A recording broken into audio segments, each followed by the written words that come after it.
Thank you for joining us, everybody. We're working on a couple technicalities here. Okay, there we go. We'll be started very soon. Okay, it's now up. I believe that we did do a sound check with Johanna. Yes, we did. Okay. I was paying attention for that one.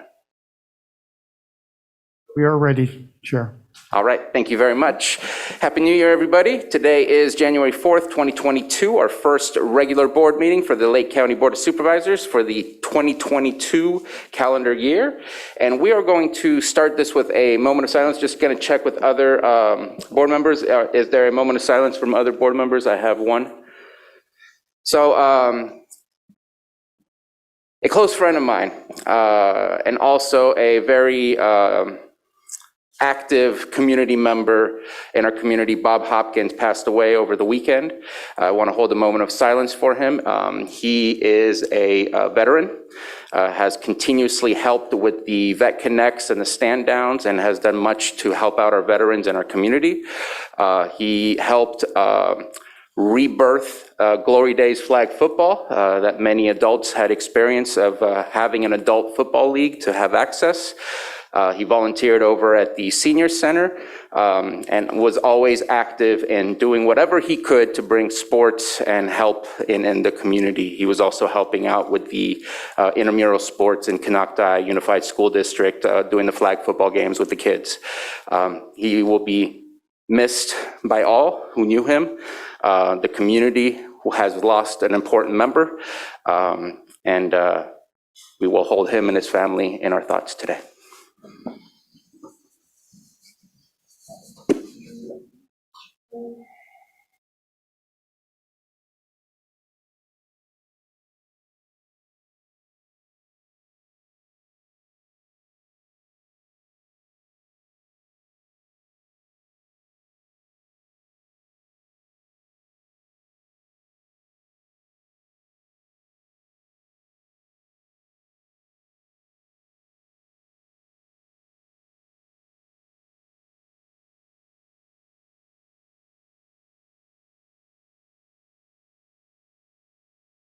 I don't remember where I was in my cycle, but since it's the first of the year, District 1 Supervisor, Supervisor Simon, would you please lead us in the Pledge of Allegiance? Pledge allegiance to the flag of the United States of America and to the republic for which it stands, one nation, under God, indivisible, with liberty and justice for all.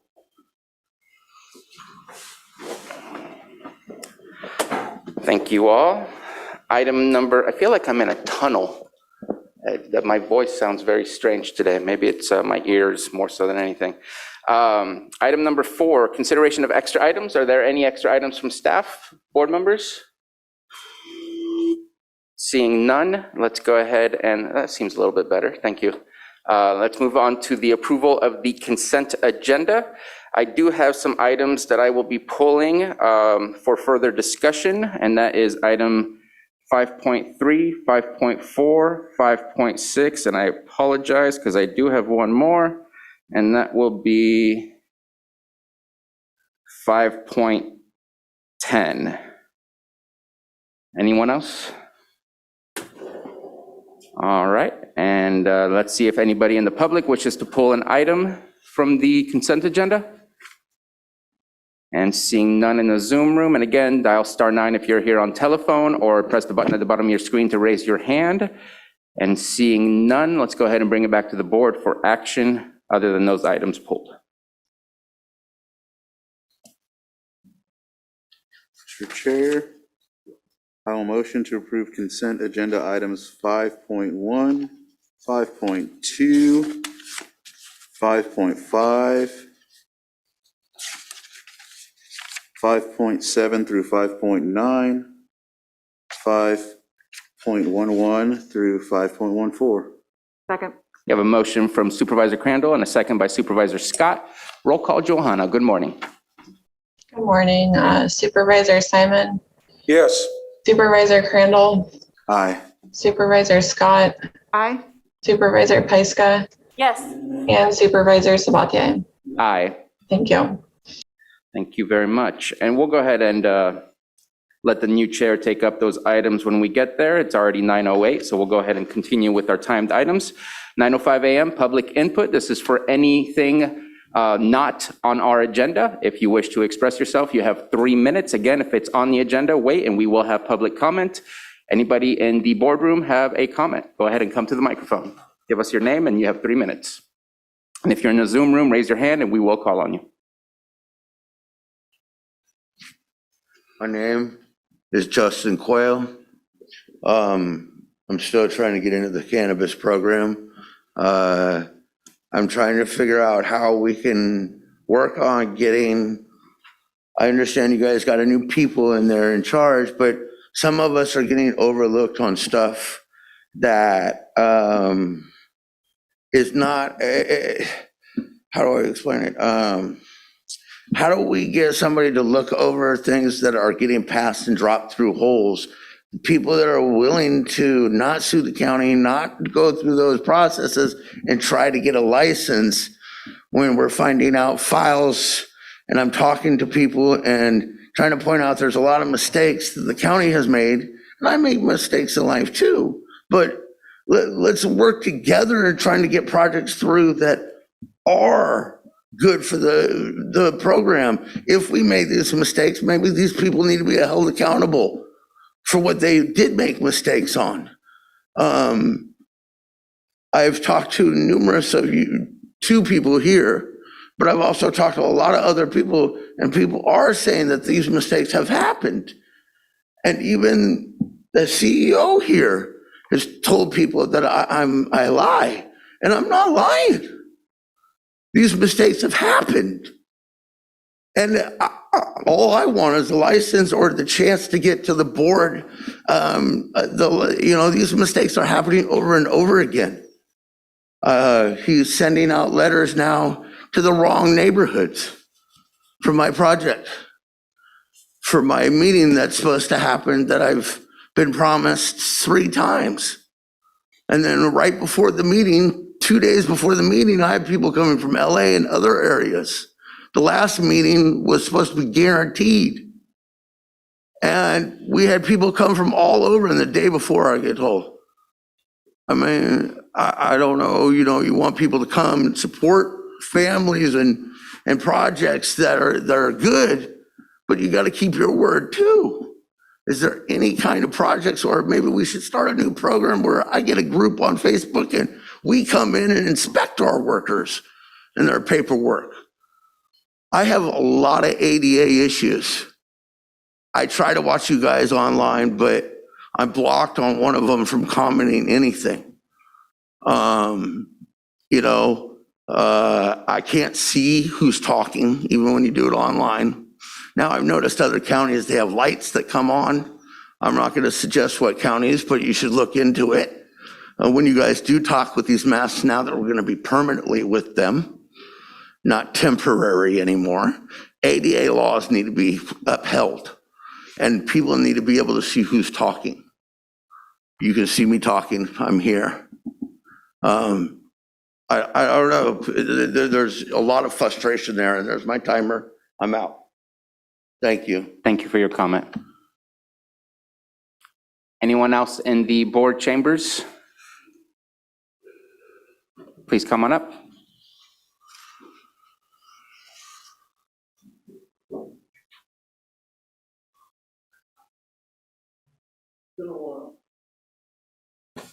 My name is Ray Olive. I live in Riviera West. I'll be very brief. First of all, I'd like to know what is accomplished by anybody coming here and standing up in front of the board and asking for help. I started 7 months ago and I haven't received one word from anybody on this board or from anybody in the county. We've attempted the subject matter. We attempted to discover originally who in the heck is running and taking care of this lake. There's no central point.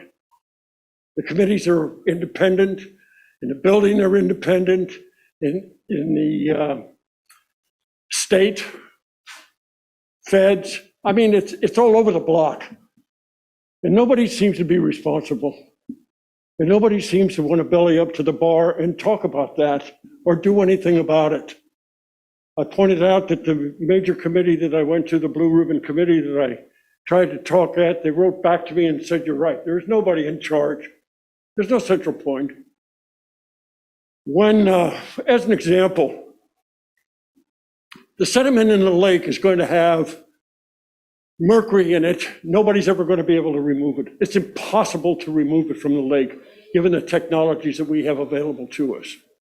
Two, the federal government a year ago told Lake County that they're going to go ahead to the Superfund site and they're going to attempt to stop the flow of the mercury into the lake.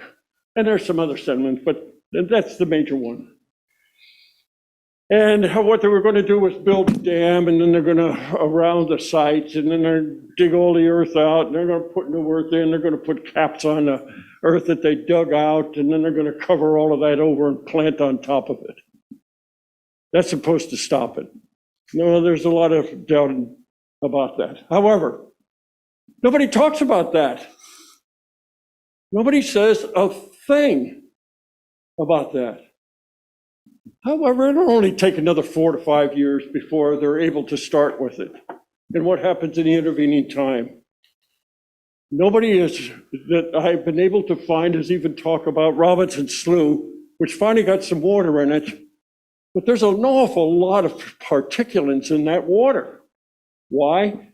Because it dried out, because the particulates went into the ground, the water comes, lifts them up just like on a roadway, and it's loaded with them. So if nobody can tell us how much the birds are going to be damaged, how much the fish are going to be damaged, nobody can tell us that.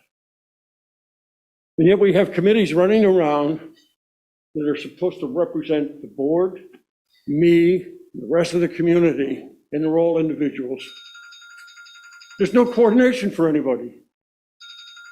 So again, I ask, I submitted a document, asked for help on it.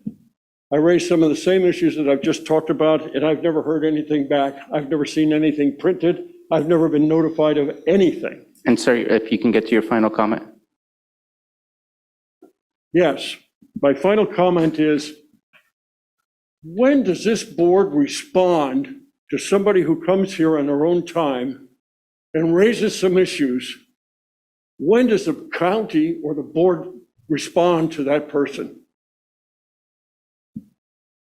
No answer. And at this point in time in public comment, there is no question and response. Reach out to your supervisor. That is the best advice that I can provide. I've been coming here since. And sir, your 3 minutes are up. If you want to wait till after the meeting to have further discussion, let's do so. Thank you very much. Thank you. Seeing no further hands up, let's go ahead and go to the Zoom room. We have Carlos Bono. Good morning, Board of Supervisors. Good morning, Lake County. I'd like to start with the VAERS data. The latest VAERS data indicates 21,002 deaths directly related to vaccine injury. I'm going to make this brief. There's 35,650 permanently disabled people and 23,892 life-threatening events. This is all related to COVID and the vaccinations that have not gotten informed consent. And the latest news is that there's a 40% increase in people in Indiana. A life insurance CEO said deaths are up 40% among people ages 18 to 64. The One America Life Insurance Company CEO said this over the past few days. Now, I want to just read the Nuremberg Code on consent. At any rate, any prevention, diagnostic, and therapeutic medical intervention is only to be carried out with the prior, free, and informed consent of the person concerned, based on adequate information. The consent should, where appropriate, be expressed and be withdrawn by the person at any time and for any reason without disadvantage or prejudice.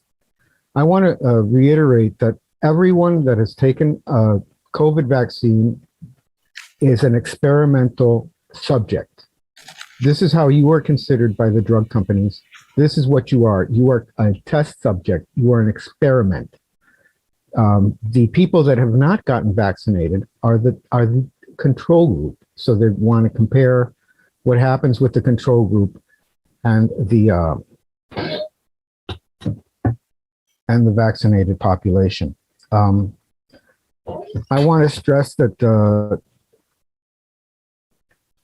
that backing these poison supposedly vaccines is counterproductive to the county, to everyone involved, and especially to children and young people who are absolutely at no risk of getting COVID. Even if they get COVID, the side effects are much more they're much more serious than the disease itself. So I would just want to stress that our county board and the people representing us in the county should be aware of these facts, and they should take action to stop these illegal and unconstitutional mandates. At any rate, that's all I have to say. Thank you very much. Thank you for your comment. Next is phone 4627. Good morning. This is Tom Slade. I have a few comments. I'm going to read these this time, and absolutely, this is my perspective. I'm emphasizing that. I have some thoughts to share regarding your comments, Supervisor Savage, on December 21st, after 5 people, including me, spoke during the COVID update. Clearly, you were displeased. About 30 years ago, Noam Chomsky said something like, "The emperor may not have any clothes, but the emperor doesn't like being reminded of it." And it reminded me of that. So you have expressed your displeasure at people's sincere, respectful comments. Responsible, concerned Lake County residents who took the time and made the effort to participate in a Lake County Board of Supervisor meeting and to share their concerns, their thoughts, and perhaps even life-saving information. Apparently, there's a misunderstanding on your part. I will explain. The people of Lake County, or people anywhere, are not here to please you or any board member. I will now bring to your attention Resolution 2007-61, a resolution establishing a code of conduct and ethics for members of the Board of Supervisors. From the resolution, we are dedicated to the highest ideals of honor, integrity, in public and personal relationships in order to merit the respect and confidence of the board, avoid the appearance of impropriety, serve as a model of leadership and civility to the community, inspire confidence in Lake County government. Board members will be respectful of diverse opinions. Board members are role models for residents, business people, and other stakeholders involved in public debate. Meaningful involvement of the public, treat others with respect to maintain public confidence. There's more, but I will move on. I have not reviewed the Brown Act recently, but I recall it reading something like, "We do not yield our sovereignty to you." Quiet, reserved dignity, I think, garners respect where maturity prevails. Blurting out sophomore defensive, essentially ad hominem, straw man, non sequiturs, in my opinion, bullying might be impressive to children and adolescents, but probably not to adults. It is not only inappropriate and, for me, embarrassing. It is, I can't read my own writing. It is what, if we are to, here we are, if we are to conduct ourselves as adults, it is unacceptable and it needs to stop. And if we all follow those ethics resolutions and guidelines for civility to each other, I think it will stop. So thank you. That's all I have. Thank you for your comment. Next is Julia Bono.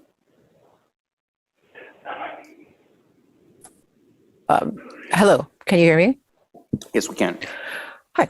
Okay, my name is Reverend Julia Bono. I'm a church minister and author of a book on ethics. Today, I wish to address the fact that compulsory vaccination and medical mandates violate basic human rights and medical ethics. Basic human rights have been established and codified by international treaties that precede and override any national, state, county, city, or local laws and ordinances. Actions taken by governments or individuals contrary to these basic rights are considered crimes against humanity. Compulsory vaccination and medical mandates stand in direct violation of basic human rights as laid out in these international standards. First of all, the Nuremberg Code, as we've previously heard, UNESCO's Universal Declaration on Bioethics and Human Rights, Article 6, the UN International Covenant on Civil and Political Rights, Article 7, and the UN Universal Declaration of Human Rights, Article 3. Compulsory vaccination and medical mandates are therefore crimes against humanity and should be prosecuted as such.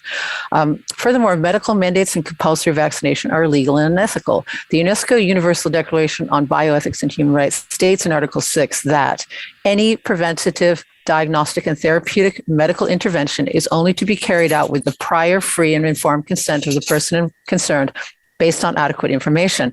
This means medical mandates of any type are both illegal and unethical since they attempt to override a person's right to provide their fully informed and free prior consent to a medical procedure.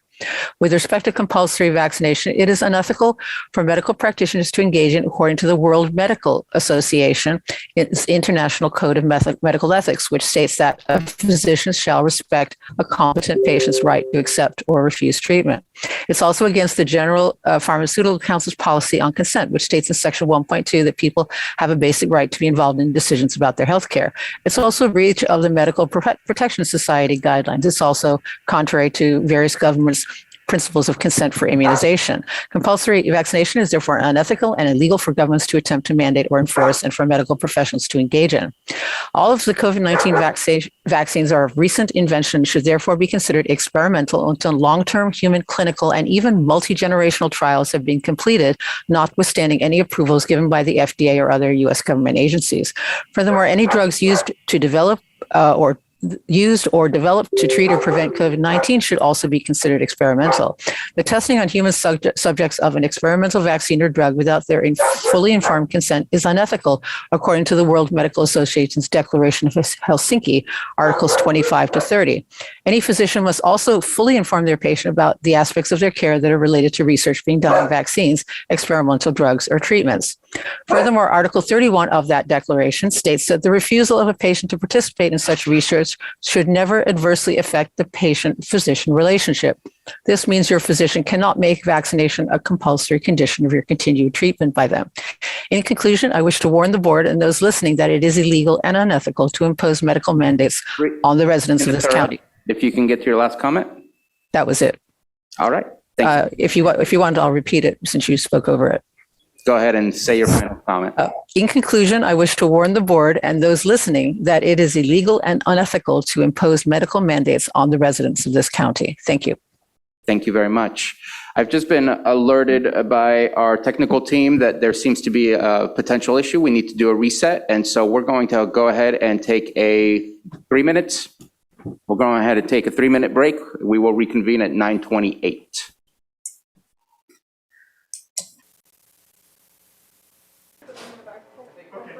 We're past our 9:28 and we're good to go.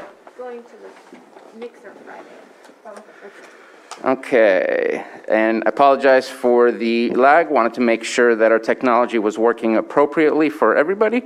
And we will continue with public comment. Oh, I had some hands up. Let's go ahead and give you a chance to put your hands back up because we were not done with public comment.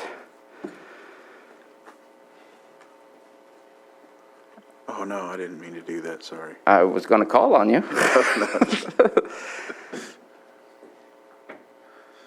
Let me see if I'm just not seeing the hands.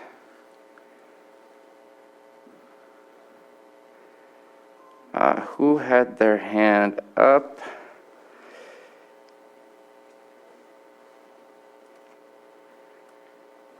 So what I would ask, because of the strange break that we took, is that the new chair, it's up to the new chair, that maybe we reopen public comment to make sure that they have the chance to speak. I did not mean to cut them off and make them feel that they were not able to provide public comment. I want to make sure public comment is available, but again, up to the new chair.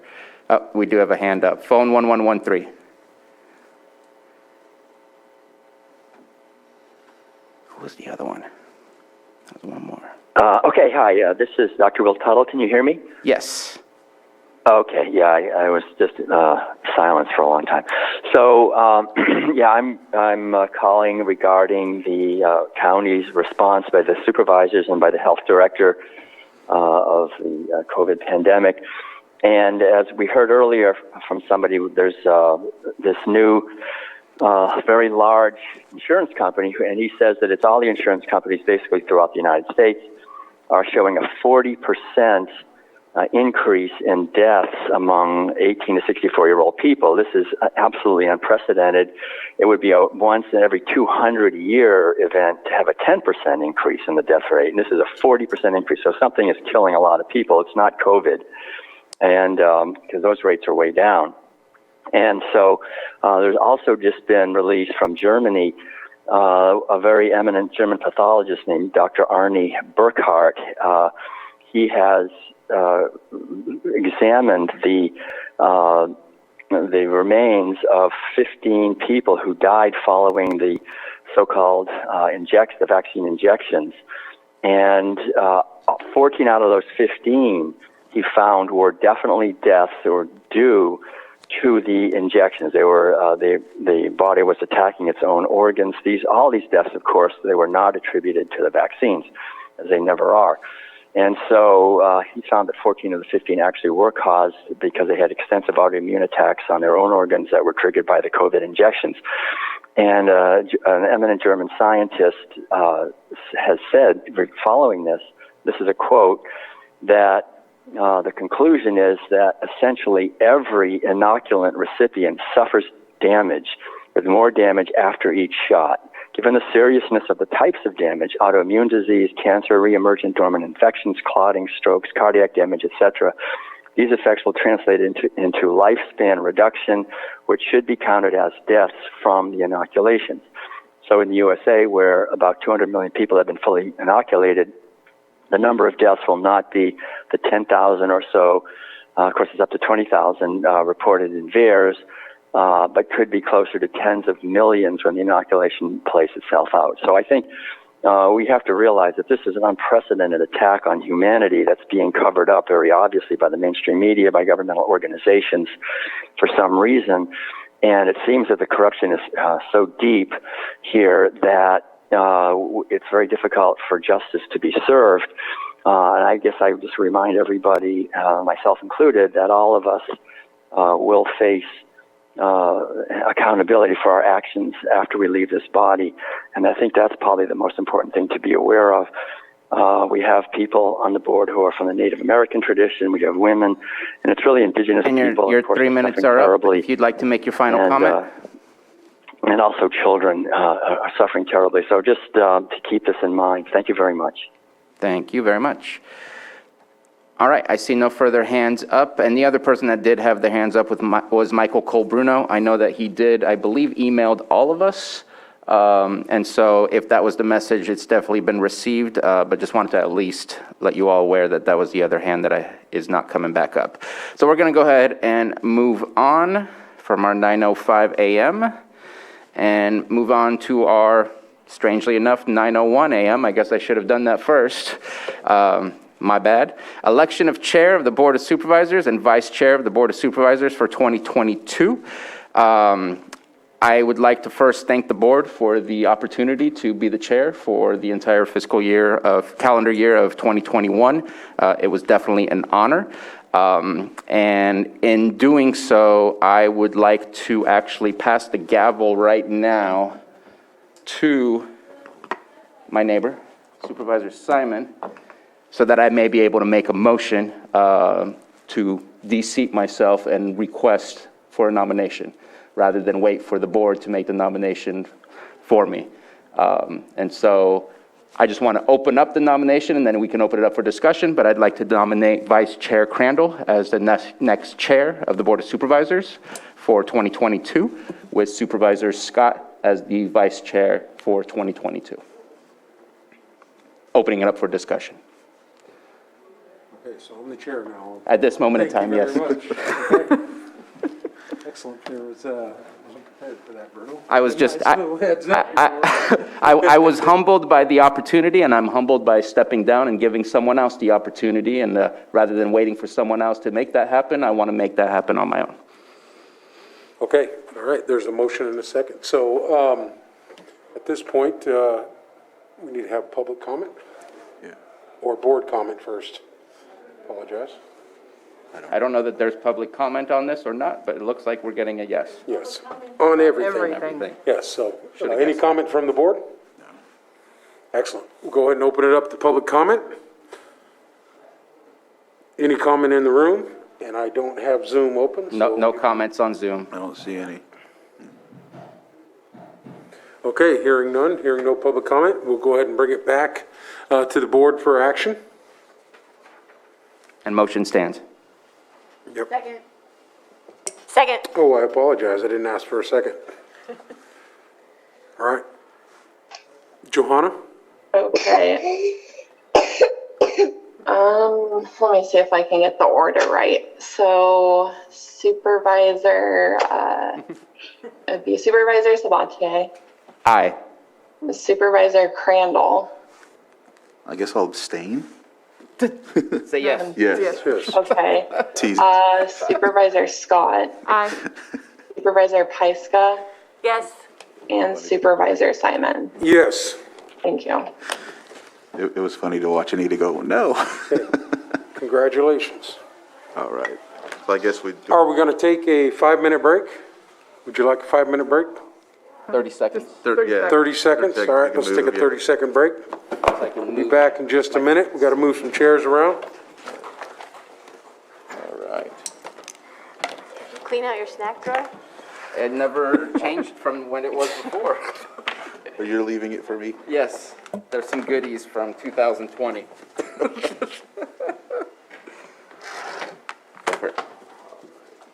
I'm glad you didn't switch the chair, because I like your chair. Nice. I've sat in it before.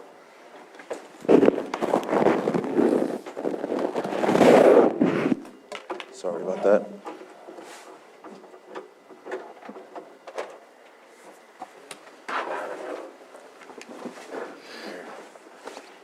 And then I'll grab the coffee. Thank you. Thought I had two.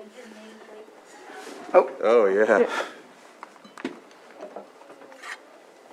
I'll just take the name, and I'll take Tina's plate. You can pass that on to Tina, Oh, yeah, that's right. or I'll pass that on to Tina. Thank you.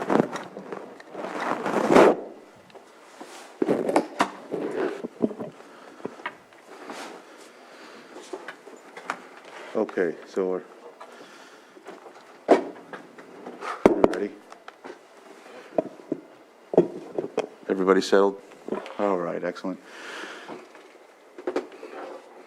Are you ready, Sam? Okay, you're good. All right. Our 902 item is sitting as the Lake County Board of Equalization election of Chair and Vice Chair of the Lake County Board of Equalization for 2022. And so I assume that's the same motion or the same people, right? I'm ready to make a motion when you are, Chair. Okay. I'll open it up for public input. Is there anybody on Zoom that has a comment? Hearing none, bring it back to the board for action. I move to elect Chair Crandall and Vice Chair Scott of the Lake County Local Board of Equalization for 2022. Second. So I have a motion and a second. Johanna, can you conduct a roll call, please? Okay, Supervisor Simon, Yes. Supervisor Sabatier, Aye. Supervisor Scott, Aye. Supervisor Pyska, Yes. and Supervisor Crandall. Aye. Thank you. All right, motion carries unanimously. Item 6.4, our 9:03 a.m., sitting as the Lake County In-Home Supportive Services. Election of Chair and Vice Chair of the Lake County In-Home Supportive Services Public Authority Board of Directors for 2022. And it's the same action in essence, so we'll go ahead and open it up for public input if there is any. Not seeing anybody on Zoom. Bring it back to the board for action. Mr. Chair, I will move to appoint Supervisor Crandall as Chair and Supervisor Scott as Vice Chair to the Lake County In-Home Supportive Services Public Authority Board of Directors for 2022. Second. Motion by Supervisor Simon, second by Supervisor Pyska. Johanna, can you please conduct the roll call, please? Okay, Supervisor Simon, Aye. Supervisor Sabatier, Aye. Supervisor Scott, Aye. Supervisor Pyska, Yes. and Supervisor Crandall. Yes. Thank you. So we will now move back to our consent agenda items that were pulled. Mr. Do we Chair? need time for that? Well, I believe Director Metcalf is here if you wanted to take up the behavioral health item. So I wanted to ask you if you could give me a time approximate for when you might get to 5.10 so I can make sure community development staff can be here for that. I was going to just I go believe straight that down. they are. Are they? Or in the Zoom? No, they're here in the boardroom. Oh, excuse me.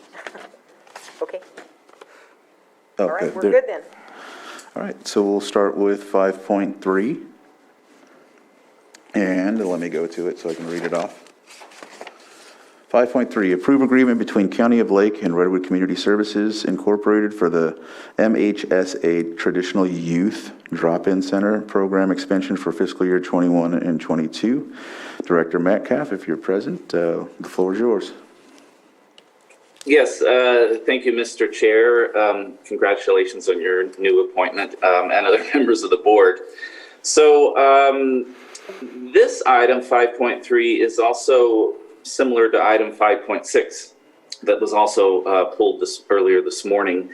These, well, this one in particular, 5.3, is in response to our Mental Health Services Act 3-year plan, where it's documented in the 3-year plan that this particular program, the Harbor on Main, which is one of our peer support centers that we contract with Redwood Community Services to operate, is taking advantage of some extra funds that were available in the Mental Health Services Act. And this was approved by your board last year, the 3-year plan update.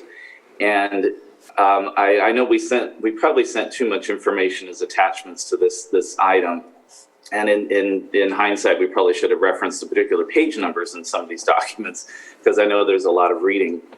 But I believe our administrative deputy director is also here in the meeting. She might want to add more to this. She oversees our Mental Health Services Act programs, and she might be able to articulate a little bit more about where this came from. But they are funds that were made available, and now in response to Redwood Community Services' request for program expansion, that's pretty much what this is all about. But Elise, I don't know if you wanted to add a little bit more to that.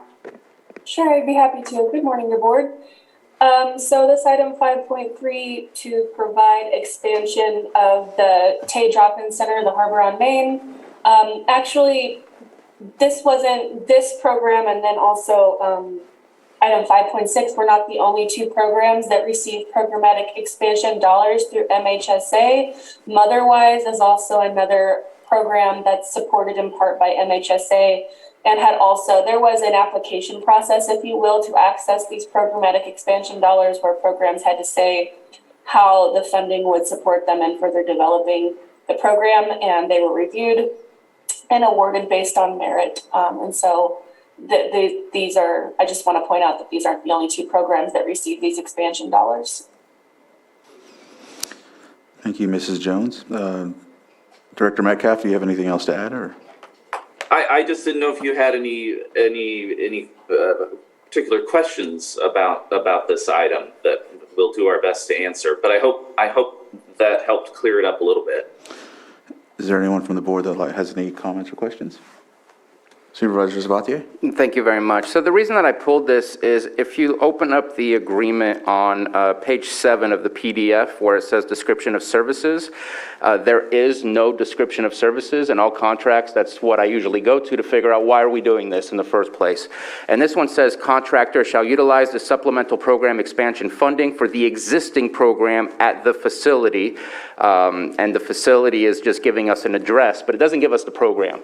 I appreciate what's brought here. I don't want to stop what's brought here, but what I would like to add to the 4.1 under description of services is the words, and I'm going to say the same thing for 5.6, Existing program exists under agreement approved by the Lake County Board of Supervisors on April 27th, 2021, titled Agreement Between County of Lake and Redwood Community Services, Inc. for the MHSA Transitional Age Youth TAY Drop-In Center for fiscal year 2021-22. In that agreement, there's a huge list of what the scope of services looks like.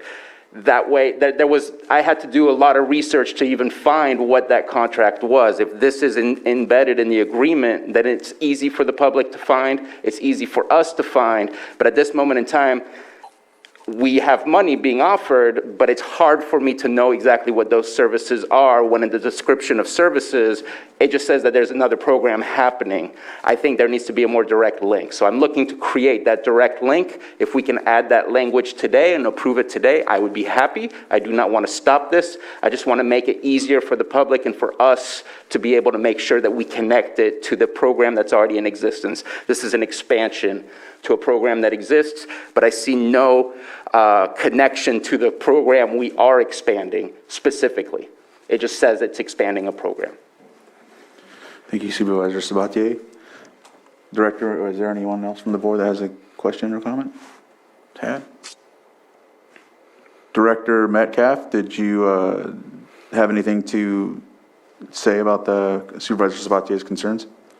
No, it makes total sense. I guess we just sort of made an assumption that this is in addition to an existing agreement. So we will take that verbiage, that language, and insert it in 4.1 in this agreement. All right, thank you for that. So I'll open it up for public input. It looks like we have somebody in the room that would like to come and speak. If you come to the microphone and you have 3 minutes to speak. State your name for the record as well, please. I am Joan Moss. I have Mr. Metcalf on the line, and I have you right in front of me. So I'm asking about a statement I heard from someone who's on the street, and that is that the people who run the harbor last week in the middle of a snowstorm said that they cannot allow senior homeless people into the harbor. They can only allow teenagers. I didn't check that out with the person who runs the harbor, but I want you to clarify whether that is the policy. And apparently there were homeless people freezing and hungry outside the harbor who were not teenagers. I'd like to offer a point of Thank order. you. This is about transitional age youth. I think this is a different topic than what we're discussing right now in this agreement. This is policy at the harbor. That's what I'm asking. About the policy of the harbor. And it happened during the snowstorm last week. Thank you. Thank you, Ms. Moss. Director Metcalf, do you think you can connect with Mrs. Moss offline and discuss what she's concerned about? Absolutely. And I had also invited someone from Redwood Community Services to participate in today's meeting. I don't know if she's here, if she would want to say anything about that. But as Supervisor Sabatier pointed out, that particular facility is designed and geared towards the transitional age youth demographic. But I can, Joan, I can certainly connect with you offline about this. Thank you. Thank you. And without further ado, if there's not anything else from staff, we'll go ahead and bring it back to the board for action. Supervisor Sabatier? Yes, I just have a quick question. Just wanted to check in with Ms. Grant. The language that I provided, is that good enough just to make that connection? Again, its existing program exists under agreement approved by the Lake County Board of Supervisors on April 27, 2021, titled, and then I copied the exact title of what that agreement was. Yes, it's simply clarifying language, so that can be added on its face if your board approves the contract as amended, as described by Supervisor Sabatier. Thank you. I just needed to check in before we made changes that were potentially invalid. So I move to approve the agreement with Redwood Community Services for Transitional Age Youth Drop-In Center expansion with the amendments offered. Excuse me, Mr. Chair, if I may? Yes. I do see that Redwood Community Services has already signed, so health will have to be directed. I think that your microphone is off. I see that Redwood Community Services is already signed, so I would recommend that you direct Behavioral Health Services to go back to Redwood Community and have them initial the change, the additional clarification that's offered in 4.1.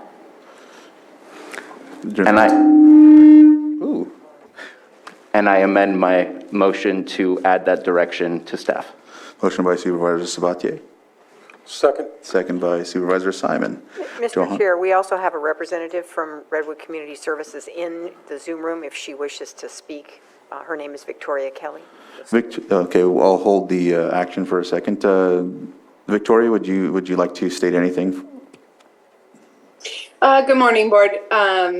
I would just like to, thank Lake County Behavioral Health. We've been working on these contracts and they've gone back and forth. And we are all very excited to receive the dollars to have some expansion within the Harbor and the Nest program, adding playgrounds, adding some recording studio option for youth and some computers and whatnot. So all that is also detailed. But I do just want to quickly address what the public comment spoke about around adults and the other people experiencing homelessness. Mrs. Kelly, and support them. we just asked that maybe if you can conduct that offline. Director Metcalf can get in touch with Mrs. Moss, and then you can touch base with her and get her the question she answered. So thank you. Thank you. And so we'll bring it back to the board. Thank you, Mrs. Kelly, and bring it back to the board. There's been a motion and a second. Johanna, can you conduct the roll call, please? Okay, Supervisor Simon, Yes. Supervisor Sabatier, Aye. Supervisor Scott, Aye. Supervisor Pyska, Yes. and Supervisor Crandall. Aye. Thank you. So now we'll move on to 5.4, approve amendment number 1 to the agreement between the County of Lake Behavioral Health Services as lead agency for the Lake County Continuum of Care and Elijah House Foundation for services funded under the Emergency Solutions Grant Coronavirus Program for fiscal year 2021 and 2022. Director Metcalf, I see you're still on, so if you have the floor. Thank you, Mr. Chair. As you may recall, we presented this to your board last month. I believe it was the last meeting of the calendar year to make some minor adjustments. It wasn't clear where these services were being provided, and then there was also a slight error on the end of the term date of the agreement. And so this amendment brings those forward. However, as we continued to read through the language of the contract, somehow language around liability had been dropped. It was in the initial agreement with Elijah House, but for some reason it did not carry over into this agreement. And Supervisor Sabatier and I went a little bit back and forth on this, and Supervisor Sabatier, I'm sort of asking you for some guidance here, how we could move this forward. I would hate for this to move again to another meeting. I'd really like to get this approved, but without that liability language, I too am a little uncomfortable about it. But I guess I look to you, Chair Sabatier, or Supervisor Sabatier, sorry, and County Council for some direction here, please. Anita, if you would like to say something. If your board wants to do this, since the signature on this item is, you'd authorize Todd Metcalf, I'm happy to work with him to add the standard contract liability language here as an element of this. So that we could pass it today. Supervisor Sabatier? And so what I did is I have exactly what I think is needed that was approved on April 1st. There was liability language already embedded in there, and I think it's as simple as taking that off and putting it onto this one. I'd like to share my screen to see if that's something that interests the board and gets the approval of Ms. Grant. And I did have a conversation with Ms. Grant yesterday about this as well. And so let me see if I can zoom this because it's quite tiny. So in Exhibit A, scope of services, there's already 9 current scope of services on the agreement that we're amending. And so we would be adding 1.10, which says facility maintenance responsibilities. I can't seem to see everything. Contractor shall be responsible for routine maintenance of the facility and general upkeep. Contractor shall be responsible for basic lawn maintenance. Contractor shall not use the facility and/or the facility grounds for any purposes not related to the provision of services as described herein. 111, cost of utilities. The cost of utilities, water, sewer, and electricity shall be paid by contractor. 112, damages. Any damage to the facility or the facility grounds shall be promptly reported by the contractor to LCBH. 113, alterations. No alterations shall be made to the facility or the grounds of the facility by contractor unless written permission is obtained and received in advance from the county. County responsibilities. This would add item 6. It ends on Exhibit A with items 5. So this would add county responsibilities, use of county facilities. County shall provide a portion of the county-owned premises known as the Lake County Juvenile Hall for the use of the COVID-19 temporary emergency housing hub described herein. The portion of the premises subject to said use are more particularly described in Exhibit F. In the original agreement that we did with Elijah House, there was an exhibit. We can just copy and paste that on there. It just shows the juvenile hall attached here too and incorporated herein by reference. Maintenance, repair, and replacement. The county shall be responsible for the maintenance, repair, and when applicable, the replacement of all infrastructure of the facility and facility grounds. This includes but is not limited to plumbing, electrical, and sewer. Grounds shall be maintained but not renovated or disturbed by contractor only other than routine maintenance and weed control. That was the original stuff that was the original portions of the building maintenance and building responsibilities that was on the June 27th, 2020 original agreement with Elijah House. So all I did was copy those from that agreement, moving it onto this, thinking that if it was approved and it passed the smell test back then, that it would pass the test today. It doesn't have indemnification or anything of the kind, neither did it have that before. But I think that today I would like to pass it with this and then maybe ask for Ms. Grant to continue working with Director Metcalf to get some indemnification involved, because that was not on the previous agreement at all.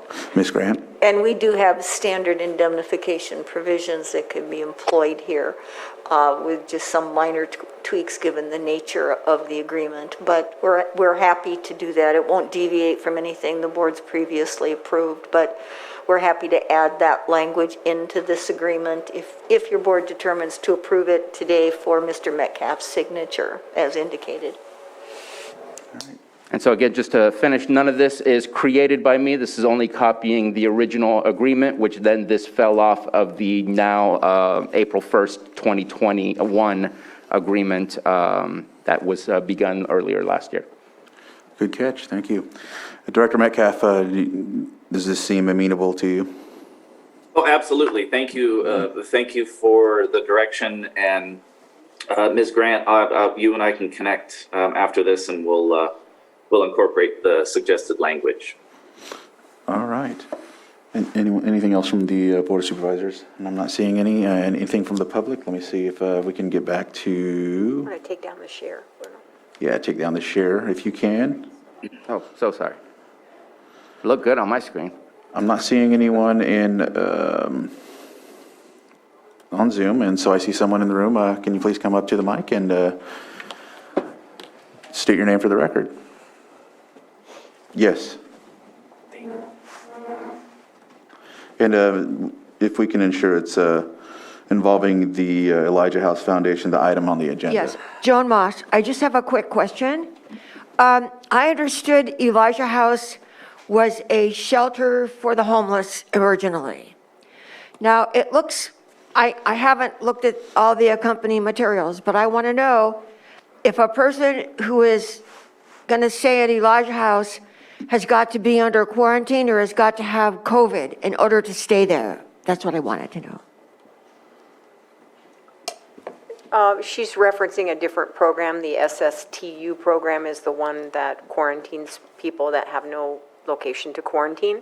She could call Lake County Public Health and ask questions about that program. And so if there's anyone from that department, if you can reach out to Mrs. Moss, and if there's anyone from the Behavioral Health Department that has anything to add to that, if you could reach out to her offline and touch base with her and get the answer that she requires. Okay. Is there anyone else with public input? I'm not seeing any hands in the room and or on Zoom. So I'll bring it back to the board for action and deliberation.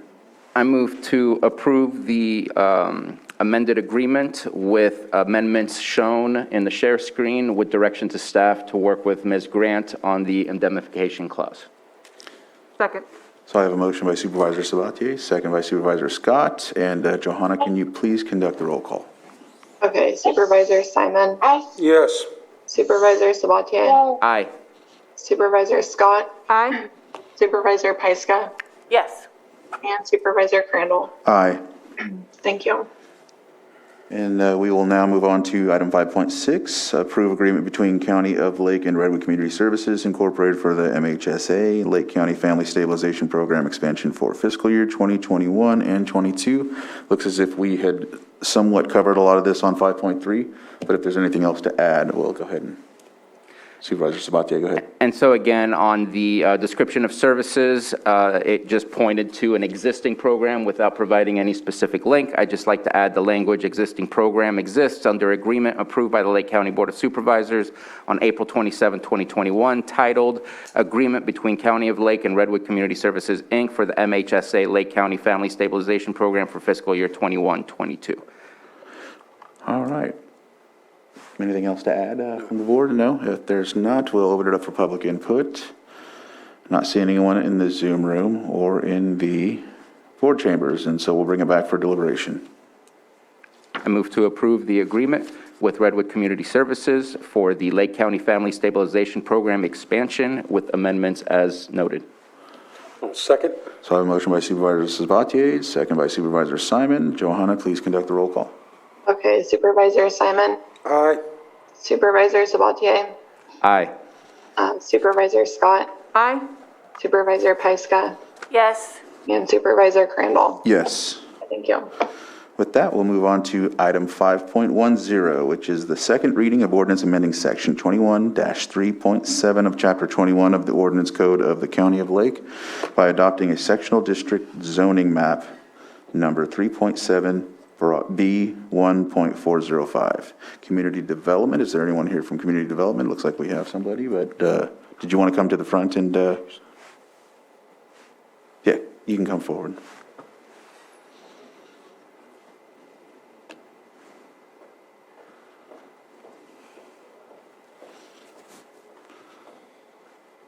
And Mr. Chair? Yes. Is it possible for me to express my concern so that we don't rehash the entirety of the items since this is a second reading? Yes, and if you would like, you can come sit up. Yes. Thank you. Go ahead, Supervisor Sabatier. So the reason that I pulled this is, unfortunately, it was a bit of a late night thought process, thinking, well, this is a second reading. I've already been through this. Well, let's review it again one last time. And in reviewing it, we're changing an entire 2 acre. If you look at the ordinance, it states that we are going to change 2 parcels from a big A agriculture zone to M2.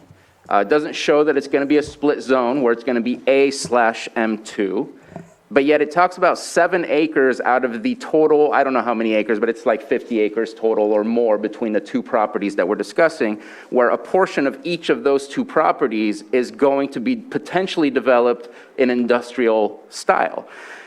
Since we're only changing the parcels that exist, I have problems with that, because when I review M2, and the entirety of the parcels is going to be changed to M2, but yet it says all other areas of project parcels outside of the 7+ acres will continue to have a land use zoning designation of A, but that's not what we're agreeing to in the proposed zoning designation. It changes it to M2. At least that's the way that I read it. And when you look up M2, agriculture is not an allowable use in M2, and yet that whole property is vineyards. And I'm very concerned about the nonconformity that we're creating within that property. If it was, we're splitting it into a new parcel and we're turning that 7 acre into M2, all for that, 100%, that makes sense.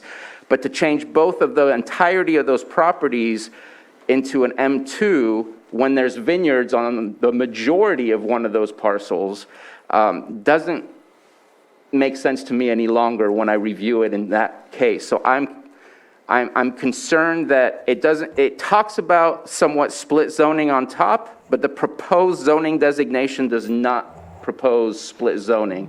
And so I'd like to get a better understanding of what is being approved here and how does it affect the rest of the land use that doesn't seem to conform with the new designation that we're going to be approving if this moves forward today. Okay, Ms. Ham, do you think you have an answer? Yeah. Okay, thank you.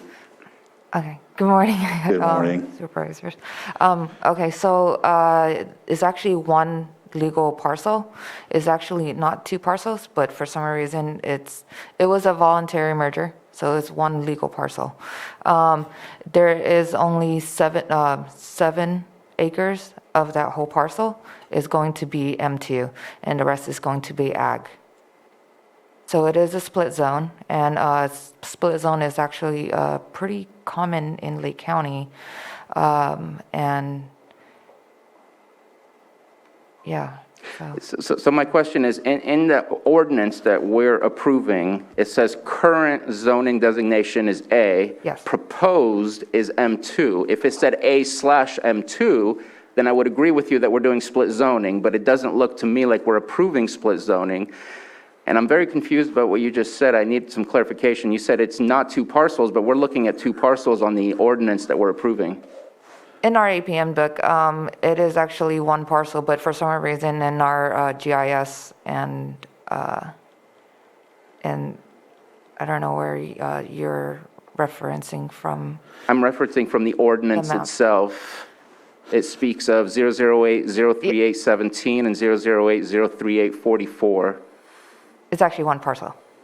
I don't know why there's two parcels, but the way it was, I don't know. One second. Director Darby, would you like to come up and join the discussion? Thank you.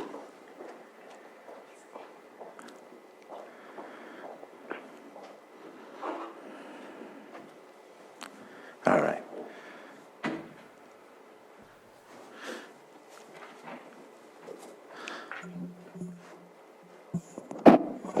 All right.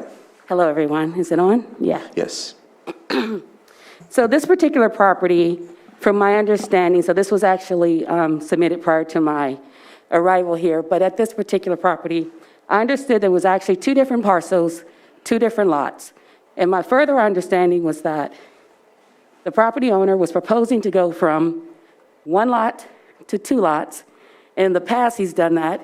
And then he's proposing to go back from 2 lots to 1 lot. Is that correct, Satir?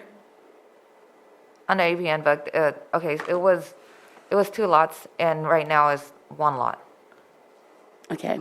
So my recommendation for this particular property, because when I read the staff report and reviewed this, I was under the impression that they were going to 2 lots, and that they were proposing to have zoning agriculture on 1 lot and M2 heavy industrial on the 2nd lot. Is that correct? No. Okay. It's probably a lot easier if I actually had the map, and I think we might be able to share that.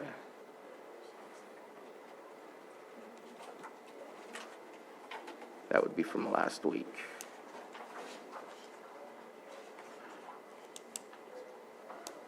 So, Mr. Chair, perhaps you would want to just take a break from this, give staff time to go get the Okay. file. Yeah. Move on and take up some other agenda items. Yeah, does that sound amenable? yes. Yeah. So, Sam, what was that? Microphone to me? Oh, no. Oh. She just stated that's if they could take a short break and come back at another time. How much time do you think you'd need to get the information needed? I would say, what, about 15 minutes? 15? Okay. And we should be on some other subjects by then, and then we'll call you up. So we'll go ahead and... Thank you very much. I apologize for the inconvenience. No problem. Thank you. We'll see you shortly. All right. And so with that, we will move on to 7.2 in the meantime. 7.2 is consideration of participation agreement between the California Mental Health Services Authority and Lake County Behavioral Health Services for the Peer Support Specialist Certification Program FY 2021-2023. Director Metcalf, are you still with us? You haven't gotten rid of me yet. Hello again, members of the board. This is a very exciting item. This is for the much anticipated peer support certification program, which has been facilitated by the California Mental Health Services Authority, and which they've been working with the California Department of Healthcare Services to put this together.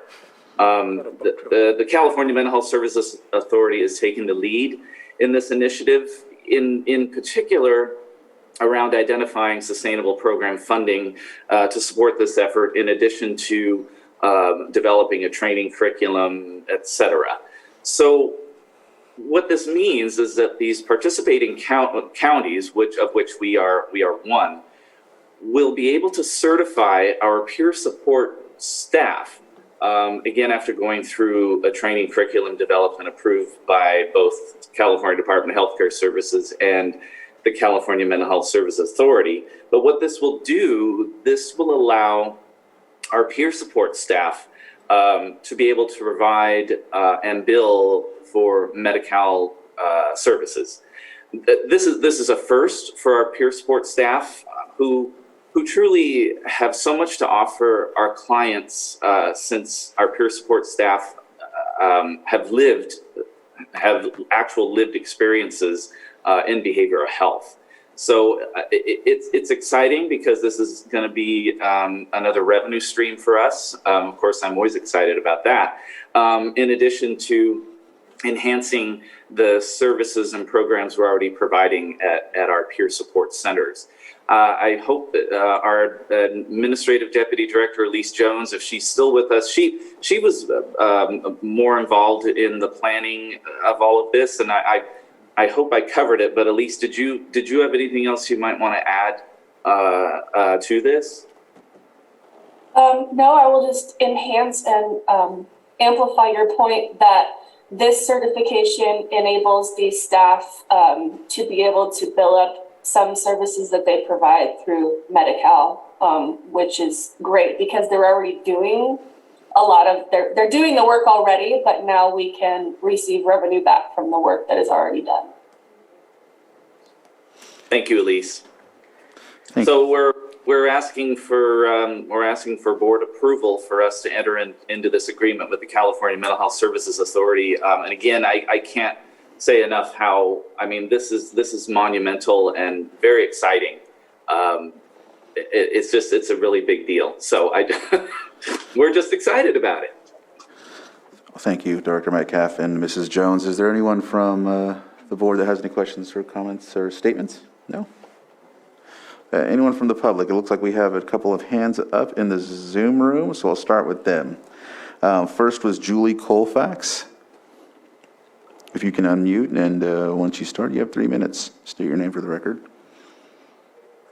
Hello, can you hear me? Somewhat. Maybe you could speak closer to the microphone. Yeah, I'm using a headset. Let me turn off my headset. That might help. There we go. Now we can hear you. Okay, wonderful. Is that better? Yes. Great. Thank you. My name is Julie Colfax. I'm the chair of your Mental Health Advisory Board. And I just wanted to speak up. We as a board have been following the legislation for this very closely and are really impressed most significantly by the fact that this will address one of our biggest challenges in Lake County, which is the lack of professionally prepared and qualified mental health supports. this allows us to increase the number of people who are able to help out on the front line. Yes, we have a group of people who've been doing a wonderful job of providing many of these services already, and this will increase their educational level. And I think, I'm hoping, will truly increase the number of frontline mental health services providers that we can utilize here in the county and that we can employ here in the county. So I see the potential for this to dramatically increase both our mental health services provided in our county as well as employment of people who are in recovery from mental illness and from substance abuse disorders for our county. So I strongly encourage this program and will continue to follow this legislation as they further develop the training programs, which, by the way, the state is going to be, or the Cal MHSA is going to be providing much of the training for this online. And I plan to be actively involved in that as well. So I just want to say thank you guys so much for making this part of our county as well and directly addressing many of the challenges we have here. So thank you very much. All right. Thank you for your comment. Next is Betsy Kahn. Betsy, if you can unmute and go ahead. You have 3 minutes. Thank you, Chairman Crandall. Can you hear me all right? Yes. Thank you very much.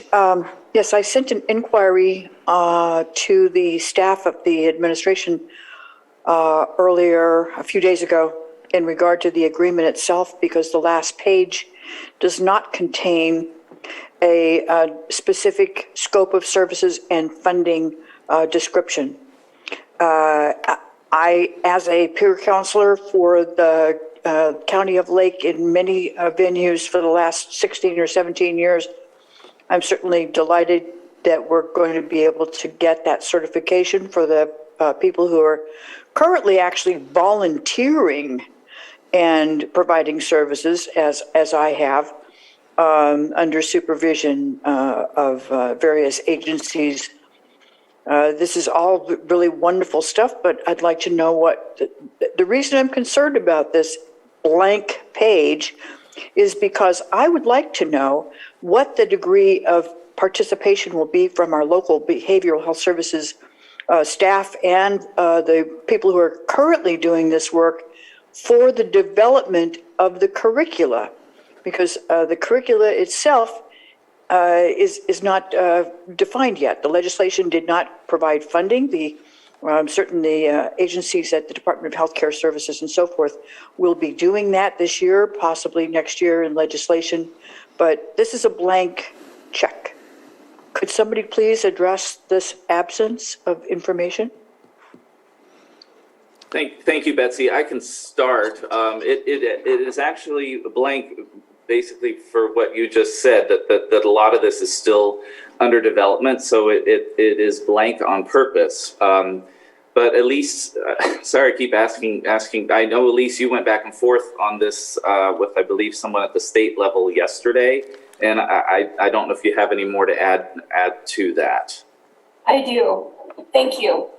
So this participation agreement actually does not have any funding associated with it. It is simply stating that we're going to participate earnestly with Cal MHSA in the development of this, and we are building the plane as we're flying it, to just be very honest, because we're trying to catch up and keep pace with legislation. This is moving quite fast, and I am myself delighted at the leadership of the California Mental Health Services Authority for their initiative on this project. And so it is intentional. We're aware that there isn't yet a defined scope of services and associated costs because we haven't yet developed it. However, it will be developed. I am optimistic that may be forthcoming before the end of the fiscal year. I don't want to make any promises. That would be my wish. And that we would further update this participation agreement with any monetary value. However, it's important to note that there is no cost for certification. It's, I believe, simply an application with the Department of Healthcare Services. Thank you for answering that, Ms. Jones. I think there is no one else on Zoom. There is somebody in the chambers here. Would you please come to the mic? You have your 3 minutes and state your name for the record.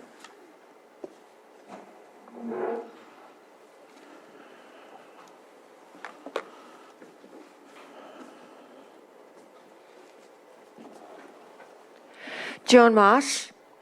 I would like to know if the terms California Mental Health Services and Lake County Behavioral Health Services, are they more or less one and the same, or is there a difference? I remember that everything used to be called mental health services, and then all of a sudden it was changed to behavioral health services.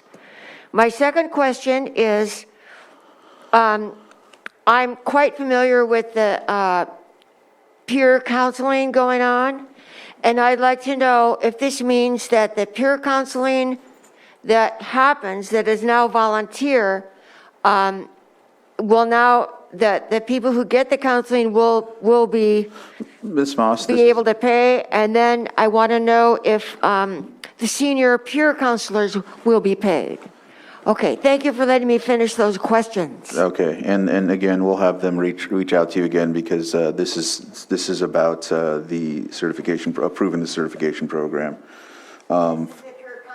Right, and so Director Metcalf, if you can reach out to her with the questions as well on that. Thank you. Absolutely. Thank you. And so with that, I don't see anyone else on Zoom. If we can bring it back to the board for action or any other discussion. Supervisor Sabatier. Yeah, no, I appreciate Ms. Kahn's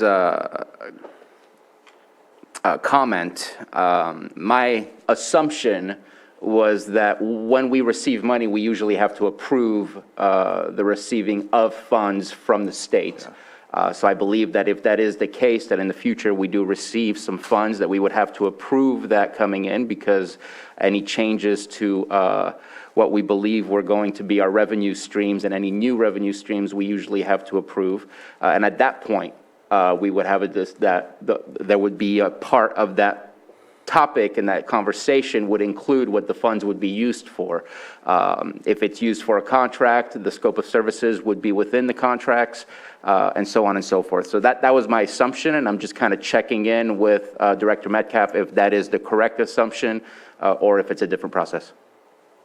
No, absolutely. This, again, is just allowing us to enter into this agreement. As Ms. Jones pointed out, there's no funding associated with it. So this isn't the last your board will see of this. All right, thank you for that. All right.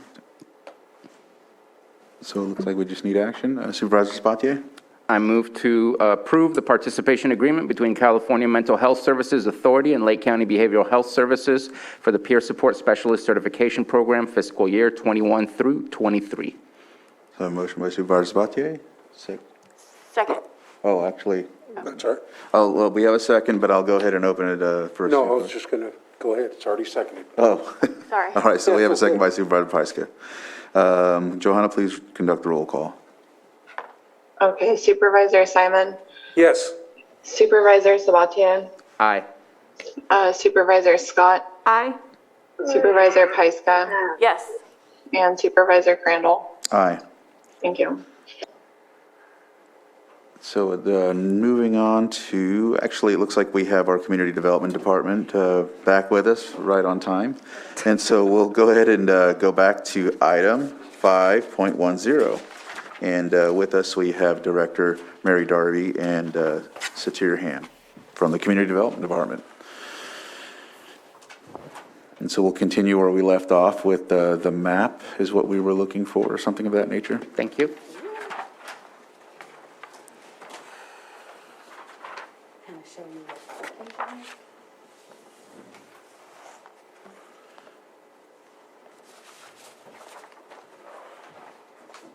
I'll pass it down. There we go. Oh, yeah, there we go.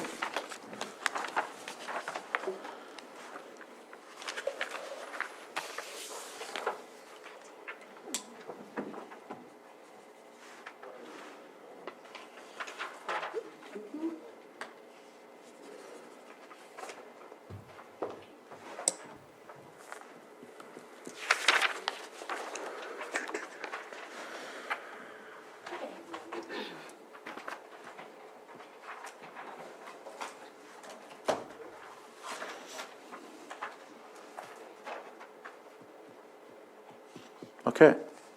Okay, so this is basically in reference to the General Plan Amendment GAPAP 2002 and the rezone RZ 2002. And basically what it is that it is actually one parcel. In the past, the parcels were merged. They went through a parcel merger. And so it is one parcel. So what you're looking at, what I've identified in yellow, is what the applicant is proposing to split zone, although split zoning is silent in the code. So that area that's highlighted is what they're proposing as M2, which is heavy industrial. So everything surrounding that parcel is still agricultural. Okay. So that answers the question about whether or not it's an existing one lot or two lots. So it's actually right now, it has been merged, the two lots have been merged, and it's one lot. Okay. Does that cover what you were discussing, Supervisor Sabatier? I'm trying to find it on here. For some reason, I can't find it. So the area that shows 17, the number 17 with the circle, Yes, and the number that shows 44, yes. So that currently, creates a complete one lot of 61 acres rather than 144, 117? 38, 47.7. So 00803.817 and 00803.844, the two parcels together as identified on that map would be approximately 40.77 acres in size, the entire lot as one when it was merged. The applicant is proposing to take approximately 7 of those acres, which is identified in yellow on your map, and rezone that particular portion of the lot to M2, heavy industrial. And there won't be a new parcel created? It will just be a split zone for that entire property? So from my professional recommendation as a planner, my recommendation is that this particular property or project be reverted back to the Planning Commission and that the applicant actually apply for a tentative parcel map to properly subdivide the lots from one lot into two lots. Ms. Grant? This would have to go back to your board. This is the second reading of an ordinance for a project your board's already approved. You can't change your mind in this manner. All right? We can send it back to the community development.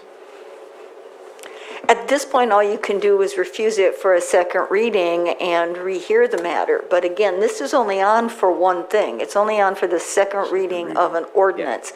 And so none of the people who may have an interest in this action have any idea that something is going to change. And the Brown Act requires that they be informed of that first, as you well know.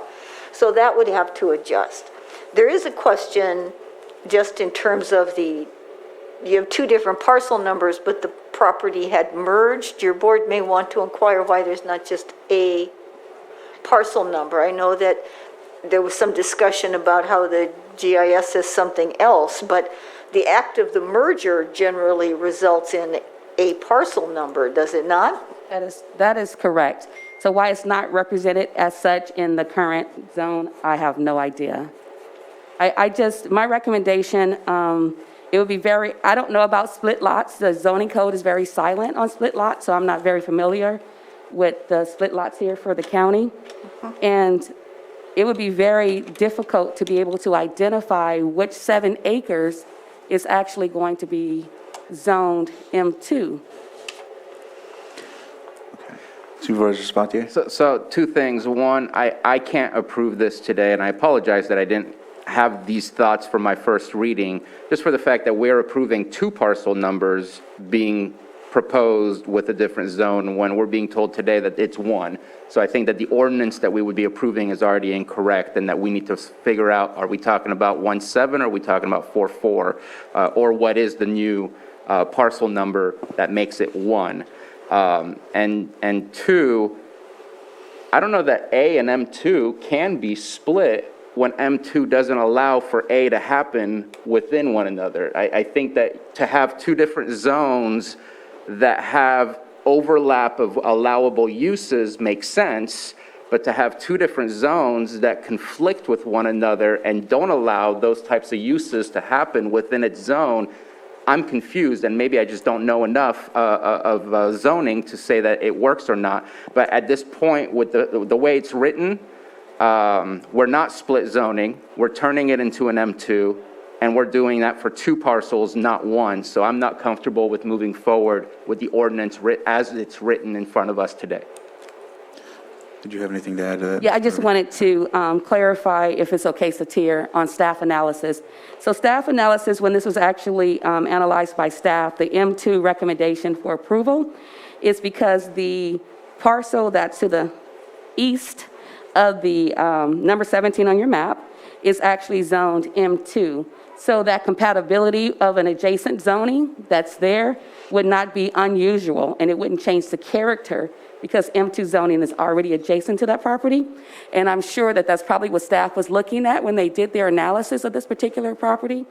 There are in a lot of mixed-use zonings, you will find that you can have multiple uses within a particular area.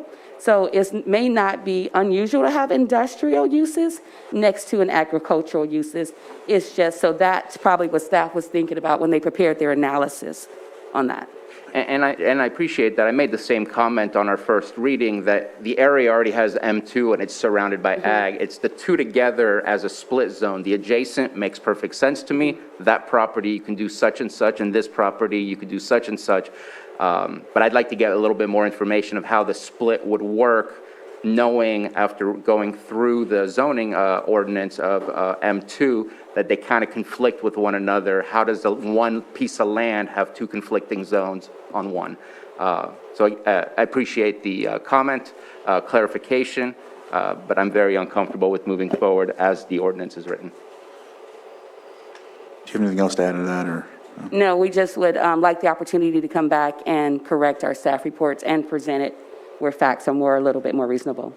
And Ms. Grant, if we refuse to move forward on the second reading, it goes back to the Planning Commission, or does it go back? Comes back here. It's already been before your board, and your board has considered this item, and you've made certain determinations. Now, you can certainly say that the ordinance as written needs to be redrafted for clarity's sake, and direct the Community Development Department to come back with further explanation and perhaps more explanatory language to justify this split. But you can't simply Send it back. You can't use the ordinance to rehear the entire item. Your board's made certain decisions. So I suppose that it would be very unusual, and generally reconsideration of a board item is done on the day that the item is considered. I suppose your board could reconsider the item in total since it came to you, but that would require renoticing, et cetera. And even with the ordinance, there's going to have to be notification to the property owners and all interested parties, because, again, the second reading, it's not that you can't change it, but at this point, you're going to be changing it so that you'll start the process again. I see. The ordinance process, not the entire process, unless that's what your board wants. But that is going to require your board to articulate the basis for that, because again, you've already made these decisions. Now, if you think you had wrong information, or if you think you misunderstood something, that's one thing.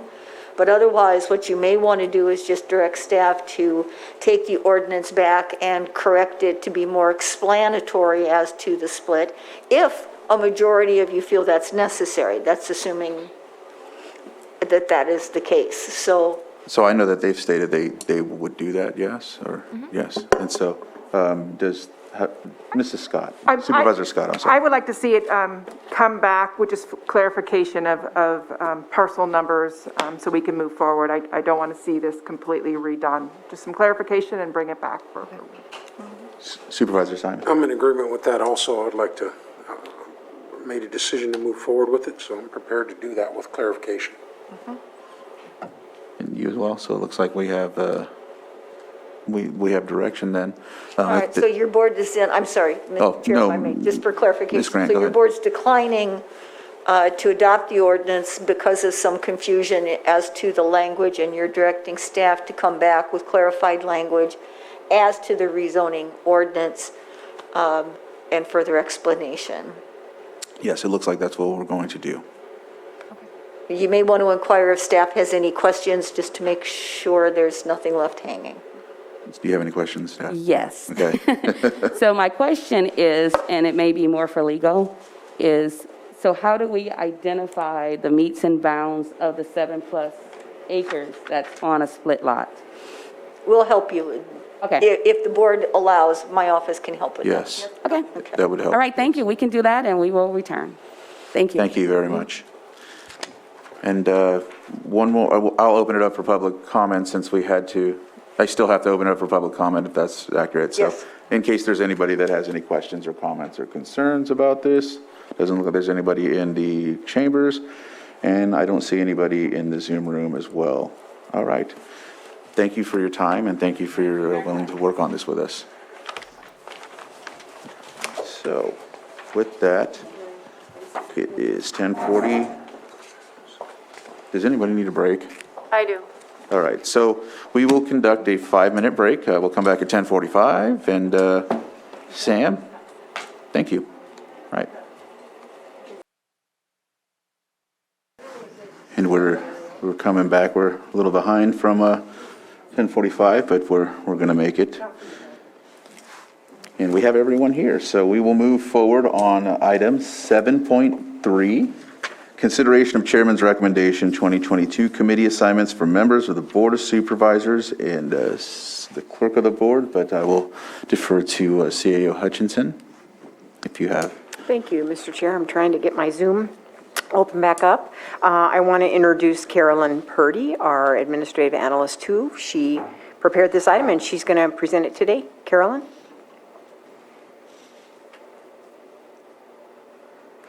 Carolyn, are you with us in the Zoom? There you are. Oh, there she is. That is really weird. Well, her mic unmuted. Carolyn, can you hear me?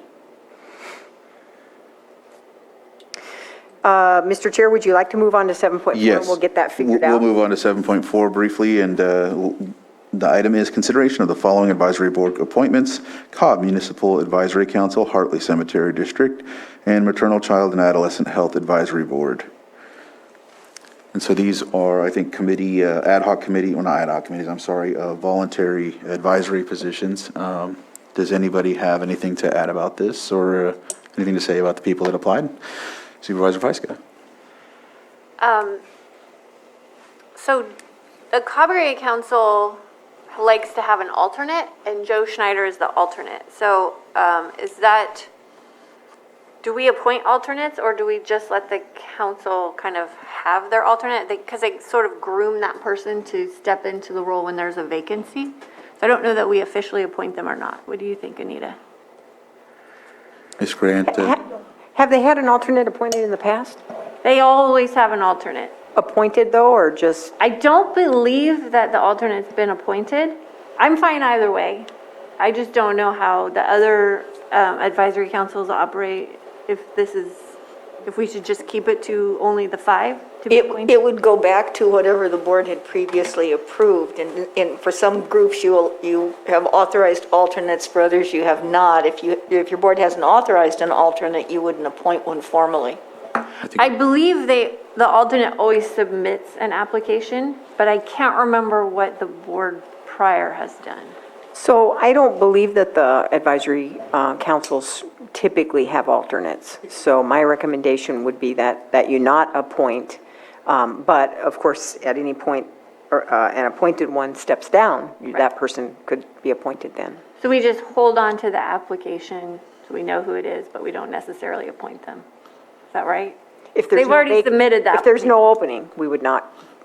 Supervisor Sabatier and then Supervisor Simon following that. I would suggest that the bylaws should at least let you know. I know that we are here to appoint members, but the bylaws would probably tell you if the alternates can just be done internally or if that needs to get the approval of the supervisor. I don't know. That's my guess, is I would go to the bylaws.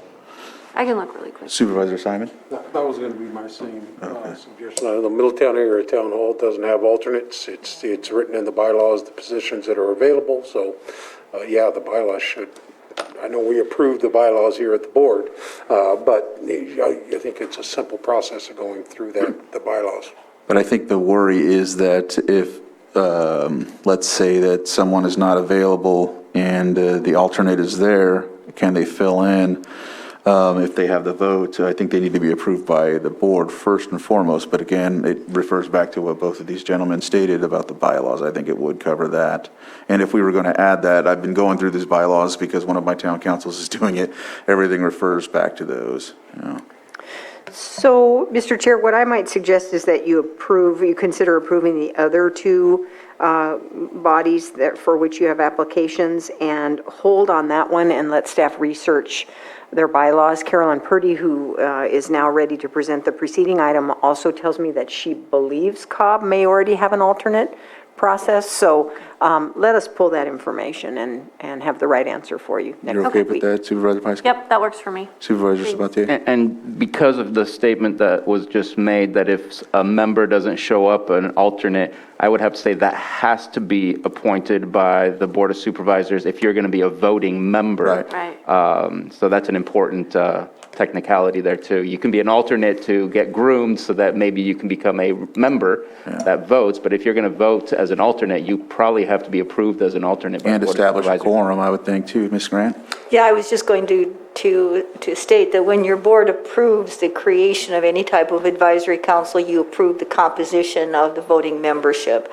And if you're going to allow alternates to do anything, then that would be in that approval. It can be fleshed out in the bylaws, which, as Supervisor Simon noted, are also approved by the board, but nonetheless, your board has to determine composition and exactly how those things operate.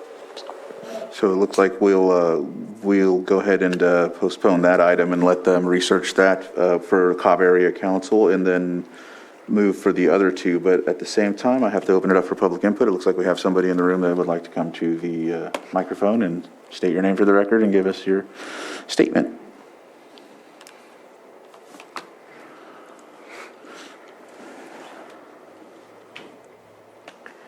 Yes, I'm Joan Moss. I'm going to back up Jessica Pyska. I was attending the meetings regularly when they were not Zoom, and we believed that we elected our own board, and then we found out that the county approves it. But I thought that was just the first time. I thought that the Cobb Area Council ran their own elections. That's what I believed happened. So maybe it's changed since then. Maybe the bylaws have been changed, but I think I just wanted to put my 2 cents worth in. Because I was a member of the group. I belong to the Cobb Area Council. Okay. Supervisor Scott, go ahead. I know for the Scotts Valley Community Meeting, we appoint the members, but the members get to appoint who's going to be chair, vice chair, secretary. That's not up to us as a board. It's up to the council to pick their leadership. Okay. I didn't quite hear you. Right. So how it works at the CAC is that the group that's in attendance decides by consensus or vote who they want to submit, and then they submit the applicants here to be approved. I see. Right. Yeah. And again, by the bylaws. By the bylaws. You found them and we can move forward with that. I just don't know if the alternate is official or not. I guess that's the question. I know that this question has come up before. Okay, so we still need to research that one then? I think so. Okay. I think so. All right, so we'll leave that one for future item on the agenda, and we'll go ahead and move forward with the others. I don't see any other public input when it comes to Zoom. I'm going to look again. Yep, I don't see any. So bring with back that, the board. Mr. Chair, I move to approve Larry Carvarsio for the Hartley Cemetery District. So Second. I have a motion and a second. Johanna, can you conduct roll call, please? Okay, Supervisor Simon, Yes. Supervisor Sabatier, Aye. Supervisor Scott, Aye. Supervisor Pyska, Yes. and Supervisor Crandall. Yes. Thank you. And then it looks like we have the Maternal, Child, and Adolescent Health Advisory Board. Position, application. Mr., do you want me to do it? Mr. Chair, I move to approve Elizabeth Anderson to the Maternal Child Health Advisory Board. Second? Motion by Supervisor Scott, second by Supervisor Sabatier. Johanna, can you please conduct the roll call, please? Okay, Supervisor Simon, Yes. Supervisor Sabatier, Aye. Supervisor Scott, Aye. Supervisor Pyska, Yes. and Supervisor Crandall. Aye. Thank you. All right, so we'll end 7.4 and come back to the Cobb Area Council position in the future agenda item. And we will move back to 7.3. And do we have, yes, she is. Thank you, Mr. Chair. So we'll try it again. I want to introduce Carolyn Purdy, our administrative analyst too in the administrative office, and she worked diligently to get this done, and she's going to present it to you. All right. Oh, she's on, we're not hearing you. You are on mute, Carolyn. Or, well, you're not on mute, but we... Okay. So, Would you like to come back to this? Can't hear you, but we know what you're saying. We know what you're saying. she is remote today, so she needs to test her microphone. So you could do your calendars while she sorts that out. Carolyn, you might want to call Stephen and see if he can troubleshoot you through it. So we'll move forward on to, or move back to item 7.1, which is Or Carolyn, you could call, that's right. You the could. calendars. Oh, there she is. Oh, let's see. Yay! Oh, yeah, well, no, we will do the calendars later. Okay. Carolyn. Okay, I think it's fixed. Sorry about that. Okay, good morning, Chairman Crandall and supervisors. Before you today are the proposed committee assignments for the 2022 calendar year. There have been adjustments from last year's list, which include the additional committees formed, as well as the removal of committees that are no longer active or necessary, and that's reflected in the memo. It has been brought to my attention, there is one committee that did not make the list, which is the Cannabis Tax Committee. The proposed 2022 members for that committee would be Tina Scott and E.J. Crandall. This committee will be added, and the recommended assignment should be amended to reflect this change.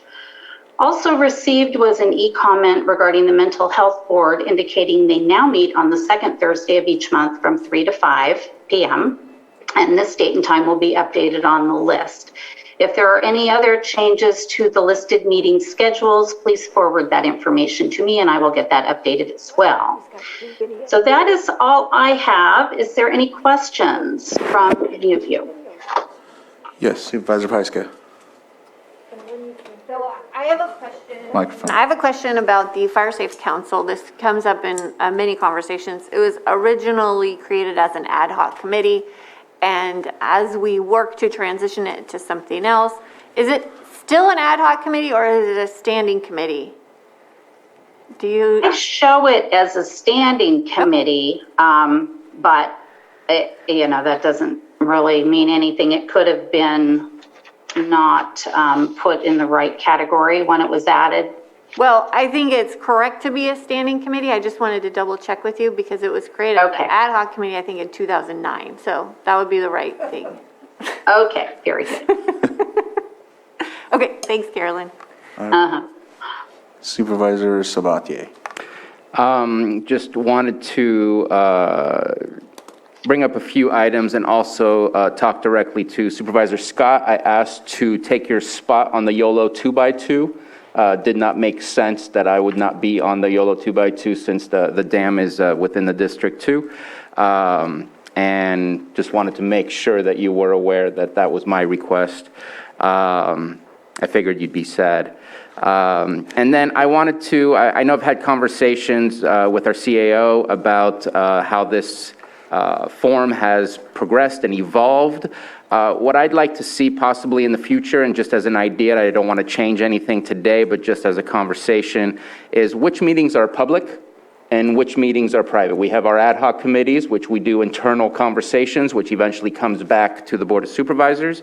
I think that the ones that are public, there's agendas, oftentimes there's meeting minutes, and so that makes it very accessible and very transparent as far as the public being able to find out what's going on with these. But I think that we need to come back in the near future with what is the goal of the ad hoc committee. Ad hoc committees are supposed to be short, not long-term, not standing committees. And so if we could come back with some specific goals that we are aiming to have with the committees that still exist, so we can at least let the public know, let the rest of the Board of Supervisors that are not within those committees be aware of what the goal is for those committees. And with that, I just want to share the ones that I'm on. The CARES Act, ARPA, really the CARES Act can drop off probably, but the ARPA one, we're still kind of evolving how those funds will be used. We just brought that back to the Board of Supervisors on 12/21 last year. And as things progress and we have final decisions on exactly how we're going to be utilizing and spending those funds, we'll be bringing that back to the Board of Supervisors. But we want to continue those conversations internally to ensure that we have some viable options that are being brought here to the board. The Economic Development Task Force, at this moment in time, we are focusing on the items that we have brought to the Board of Supervisors to make sure that there is progress that is happening, and still intend to do quarterly reports as far as what type of progress we have seen. And so we're not adding new elements to the Economic Task Force as far as projects, but we are just continuing to pay attention to the ones that have been approved by the board and ensuring that every department is gaining the support to be able to move those projects forward. And again, coming back to the board with those comments. And I'm hoping that other board members who are on different ad hoc committees will also let the public know, as well as other members that are of the board that are not on those committees, know what ad hoc committees are up to and why those committees are still in existence. Other than that, no problem with the list. Supervisor Pyska, did you have something? Oh, no, no. sorry. Supervisor Scott. The only thing I would like to add is if I could get an alternate on the Library Board of Trustees. We meet via Zoom, but as you see with this list, I have conflicting committees, which is the Juvenile Justice Commission and the Law Library. The Juvenile Justice Commission hasn't been meeting very often, so it hasn't been an issue. But if I could get an alternate on the Law Library, because they have sometimes a hard time getting a quorum. Let me see. The Law Library, and I thought that Supervisor, are those meetings done digitally or in person? The Law Library is digital, via Zoom. You could be in person or via Zoom. The Juvenile Justice Commission hasn't met for over a year and a half, so. I'd be willing to do the Law Library as your alternate. Wonderful, thank you. Okay. So EJ, that was you? Yes. And I do have a couple of requests as well. One, I'd like to see if I can come off of as the alternate of Continuum of Care. If there's anyone that would like to take that spot, be open to see if anyone would like to. When They meet on the first Thursday at 1, I believe. Yeah, first Yeah, Thursday. Yeah. Is it Oh, 2? 3 to 4. And the third Thursday? Well, the third Thursday is if you're on the executive committee, which I am. Okay, so it's only the first Thursday. Let me see. I think I can do that. You can do that? Okay. Thank you. It's alternate. Usually there's like bylaws or rules that state that as a voting member, you have to be present or something like that. So it's a very intricate type of situation. Yeah, if you're not present at a COC meeting, you not only lose your vote for that meeting, you lose your vote for the next meeting. So you really need to have a member there, or you lose your vote for 2 meetings. Okay. Right. Wow. We'll talk more. Wow. Yeah. They really want you there. Yeah. Okay. There's punishment. So my other request is the Tourism Improvement District. I'm the alternate on that as well. I wanted to see if there's something else we can do. I think we talked a little bit about maybe having staff, CEO Hutchinson. Yes, Mr. Chair, what I wanted to propose with that one, if your board agrees, is that we appoint a staff person as the primary, and if Supervisor Pyska is willing, move her to the alternate spot. As you probably remember, in the past, staff was assigned to the primary seat, and if you're willing, I'd like to put Susan Parker in that seat, with Jessica as the alternate. If Susan is willing. She already told me she would be. Awesome, yes, that would be great. Okay. So in terms of the sorting of the list, I do agree with what Supervisor Sabatier has raised. The list could be sorted more effectively. If you look at it, starting with the first page, I think it was assumed that these were mostly the public meetings, but there is a mixture of things. And so Carolyn and I will work on what seems to be a more effective sort, so that it's more clear to the public for the ones that they can dial into. Okay. Supervisor Scott, you have your pen? Okay. And then so thank you for that, CEO Hutchinson. There's also an addition that I don't think was listed, the Golden State Connect. That was something we just barely approved, I think, in November or December. It's attached to RCRC, Golden State Finance. That's another one that needs to be listed, and that's one that I think Supervisor Sabatier and myself are on. Looks like we did miss it, so. The GSCA. And Carolyn, do you have that one in your records? Do you know off the top of your head who we assigned to GSCA? That was not too long ago. You're on mute again. You're on mute. There you go. I do not have that right in front of me, but we did just do that and send the information in, so I will get that, and let me look it up really quick. I'm going to guess that it's probably the same as RCRC. It is. It is exactly the same. And then so is the other committee that was created by RCRC. It's an ad hoc special ad hoc committee for wildfire and forest. And I remember they asked if we would be on that as well. And yeah, it's too bad that you aren't on RCRC for that one, but we'll work it out. So but that's another one. That's also an ad hoc committee for the time being. But because we have so much discussions about that subject, RCRC decided to pull together everybody in the rural area to discuss that. So that's another one that probably could be added to the list. And so that's all I have. Does anybody else have anything else? No. And so I see we have some public comment. Oh, Supervisor Pyska. in response to the ad hoc committee comment, so let's see, I am on the CDD ad hoc committee with Supervisor Simon, and that has really been since last spring to support the new director who stepped in, Director Darby, and help streamline and support the cannabis, the mass amount of cannabis applicants, and we're going to be having a report later this month to the board on the status. It's in plan for January, yes. Okay, a January report. And then also the Public Health Ad Hoc Committee, which along the same lines as CDD is supporting the new director as they come in next week, Jonathan? Okay. And Supervisor Sabatier? Yes, thank you for those updates. And I neglected to update on the Potter Valley Project Ad Hoc Committee. You just saw a letter that came to the board last month opposing a grant proposal from Sonoma Water. And I think that the conversation still continues. I know that Supervisor, our Chair Crandall, and myself have been having more conversations as of late with people who are very knowledgeable with the FERC process. And I think we're going to continue. The goal of the committee is to keep our eye on the FERC process to make sure we don't miss anything and to continue those conversations because it's going to, it's a heavy lift politically to ignore this, and we have to keep at it, keep our eye on it. So that is the purpose of the committee and the continuation of the committee at this moment in time.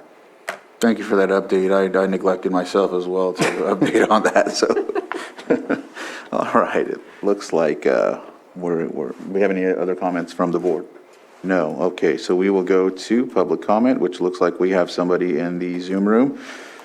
And Betsy Kahn.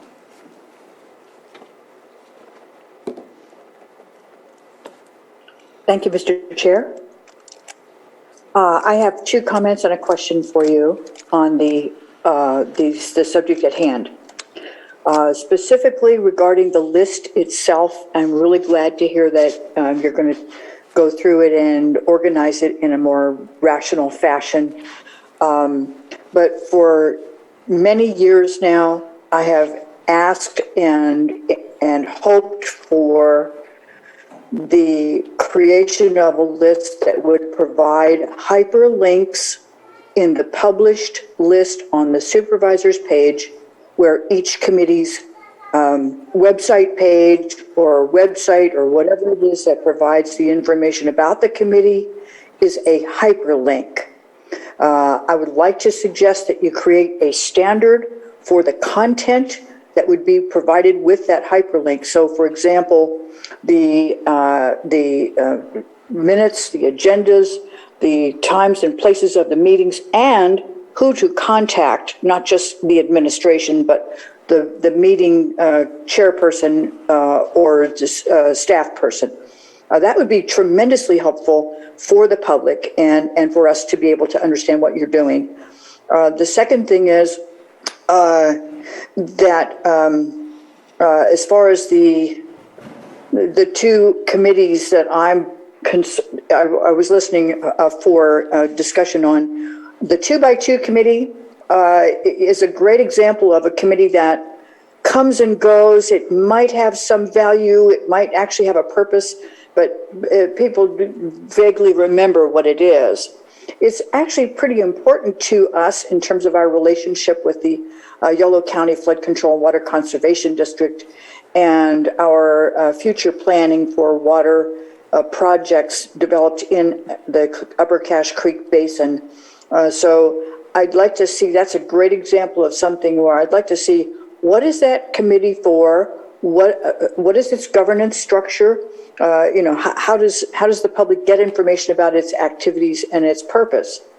Finally, on the subject of the Fire Safe Council, the discussion of whether it's a standing committee or an ad hoc committee just completely bypasses the fact that it was created as a Fire Safe Advisory Council by the Board of Supervisors in 2009, and then handed to the Resource Conservation District under a contract in 2010, which then turned it into a separate council with no governing board, no bylaws, no members. I would really beg you to please, if you have to do it with an ad hoc committee or whatever you need to do, we need to straighten this out.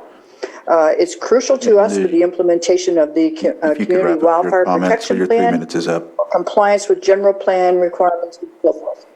Oh, sir. No. That's it. Thank you. Thank you.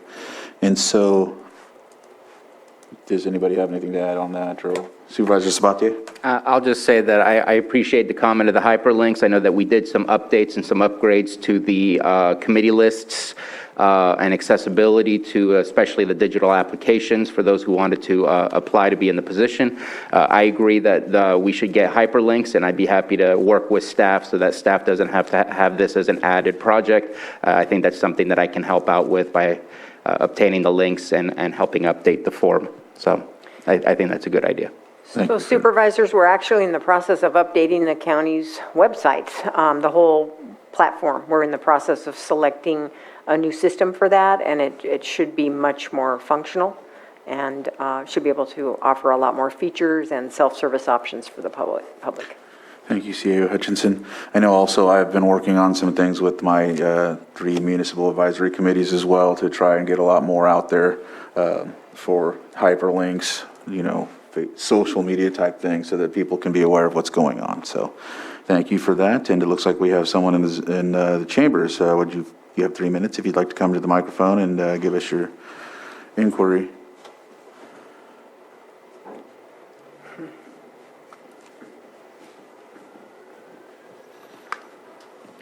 John Moss, I am a member of the public. participating in the Sustainable Groundwater Management Plan. I want to know what kind of a committee this is.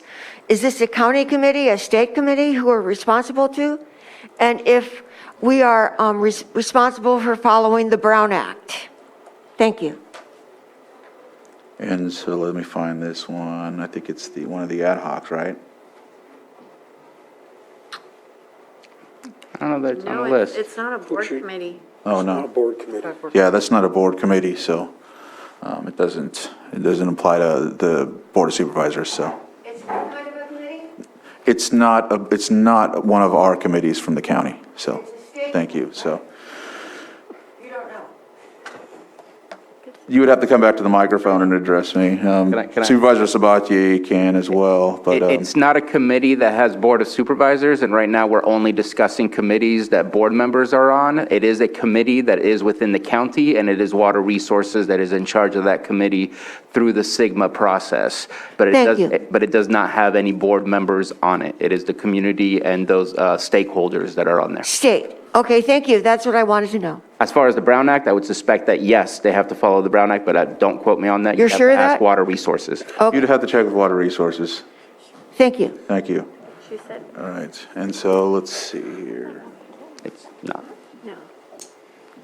We'll bring it back to the board. Are there any other comments or questions that you want to answer or have, or Supervisor Scott? I just wanted to add that I agree that we need to be putting information out there with hyperlinks, information for our committees. I know IT's been absolutely wonderful for me with uploading onto our website the agendas and minutes for the Scotts Valley Community Meeting. So it's going to take a lot of work on our part too, to make sure that we're giving staff the information to be able to put out there. All right. There's not anything else. Supervisor Simon, go ahead. One last comment too. You know, and I know we go through and we're always creating committees and everything, and just want to make sure that, you know, the list is good right here. And, you know, this is the time for everybody to speak up and say, hey, I want to be on that committee or not. I want to put it out there because I know former Chair Sabatier, Supervisor Sabatier, you brought up questions about the CDD committee, and I just, you know, we are moving forward, as Jessica said, to bring some stuff forward. We just want to make sure that it seemed like you were pretty interested in that committee. And so I'm just going to put it out there before we approve it, because I'm fine with the way it is, but if you want any changes to that. No changes needed. I just know that we've heard from the public that some of these committees is hard to follow because they are internal. And so I think when we get the chance to provide some input to, or some feedback to the public and let them know what is happening in those committees, that it just creates a level of transparency that I think we're all trying to attain. But we need to have those more intimate conversations where we can spitball bad ideas and good ideas and then come back to the Board of Supervisors with the leftovers of what everyone's agreed upon. And it's hard to do that in more public sessions at times, but nothing is happening behind closed doors other than discussions and then bringing things back to us. So that was the only intention that I had. I think that it would be weird for me to jump in right now for the fact that you've already both worked so hard and long on those things. I want to see the results of your work. I do not want to get in the middle of it. Okay, and I just bring it up so we're just communicating, and just for the public's information, there's only 2 members of the board, so it is just discussions. It comes back here, everything happens in open session on those discussions of those. Ideas or suggestions are brought to the board as a whole, and we work continuously to do that, you know, through all these committees. One other thing, and I'm just going to ask a question, I always bring something up every year, but so what I see is the board in which has been this, the only board that I've ever seen where we had a non-board member, Board of Supervisors, serving on one of our boards, which was PEG, which we left Supervisor Roby on there as that. So I just asked this board, as we move along, we appoint a planning commissioner. Would this board in the future, or maybe boards going forward, ever have a discussion of appointing individuals of our communities and our districts to serve on these boards? Because when we're talking about transparency, I think that would go a long ways to do that. I don't know, I'm bringing it up today just as an idea to think about over moving forward. But you know, just I want to ask what the board's thoughts are on it, because It don't have to be somebody who's the actual, could just be an alternate that helps or sets, someone from your district that may be interested in LTA, APC, LAFCO, understanding these things that are running in our county. So I bring it up as just a question to the board. And I don't know what the legal ramifications of that. I haven't talked to Anita about it, but we're talking about committees today. But I only bring it up because there was an example. There's a precedent, yeah. A non-board member to serve on the PEG board for many years, and I know he was a former supervisor, but I just asked that question. Ms. Grant? Oh, thank you, Mr. Chair. Some of this depends upon the enabling law for the creation of these committees. If it's a committee that is required of you by virtue of state law, then you cannot change the composition. Yeah. You have to act within what the state allows. The Mental Health Advisory Board is a state authorized committee. When it's a committee or a group which your board establishes and populates, you can adjust the composition of that body any way that you would like. I would also say too that there was a mention of an ad hoc committee from 2009. There's the law and the Brown Act evolve over time, and regardless of the number of board members, if your board creates a committee that's ad hoc, that means it's like the Community Development Department. You create it for a very specific purpose. When you've reached that goal, the committee dissolves. It doesn't last. It will still be here in 2025. Anything else would be a standing committee. So you're going to have Brown Act compliance either way. The reason I mention that is because oftentimes, when you bring people in from the outside the internal county government, that will trigger the Brown Act. But normally now, the weight of authority indicates that any standing committee should have Brown Act compliance, unless you're dealing with a confidential matter like insurance or medical care or something like that. Okay. That's my last comment. Okay. Supervisor Scott? I understand where Supervisor Simon's coming from, having the public come in and sit on these committees. But I have found that for the majority of the committees I sit on, the public and the community that we serve, they're quite impressed when a supervisor is involved in a meeting and present there. So I would really like to make sure that we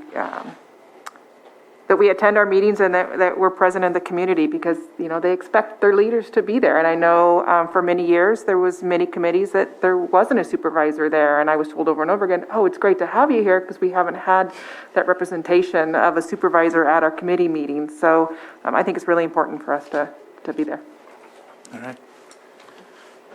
Any other comments, concerns, questions? Are we ready to, I think, what's the action on this? Let me go back to it looks like we just need to approve the list with the corrections, additions, and... So moved with all amendments. Second. So I have a motion and a second. Johanna, can you please conduct the roll call? Yes. So Supervisor Simon? Yes. Supervisor Sabatier? Aye. Supervisor Scott? Aye. Supervisor Pyska? Yes. And Supervisor Crandall? Yes. Yes. Thank you. And so with that, we'll end that discussion, and we will move to our 11:15 or 6.5 item, presentation by CSAC Executive Director Graham Naus. Did I pronounce it correctly? It's, good morning, Mr. Chair. It's Knaus like knife. Oh, okay. Actually, you can come sit at, yes. Whatever works for you. Yeah. And would your associate like to come up as well, or? Yeah. Probably be best of this one, just because there's two, there's two chairs. So we're missing a chair there, aren't we? So, people have moved the chairs around in here. Yeah. There we go. So Graham, you want to make sure the mic is within 6 inches or so, probably, 6 or 8 inches. Okay, how's that? That's perfect. All right, awesome. We have a PowerPoint, which I believe your team... Yes, we're putting it up. We'll put it up. Thank you, Matthew. Awesome. Before I dive in, I just wanted to thank you for the opportunity to be in front of you today and to talk a little bit about CSAC and who we are and what we do. And Chastity Benson will be talking about Can we get the light back on briefly? Just, sorry about that. Okay, no, all good. Chastity Benson with me will talk about our California Counties Foundation and the work that it's doing that ties to Lake County, and then I'll spend a few moments talking about our CSAC advocacy priorities, which I think will connect up with some of what is important to you as a board, and would love to have some dialogue and questions with you all after that. CSAC is one of the oldest county associations in the country. We go back to 1895. We are in the same building we were back then. And so there's clearly been a lot of change, and we started as a county supervisors only association. So there was no other part of us. And we've certainly evolved since then to represent the whole county family. But our bread and butter, of course, is folks like you and other 291 elected supervisors in the state.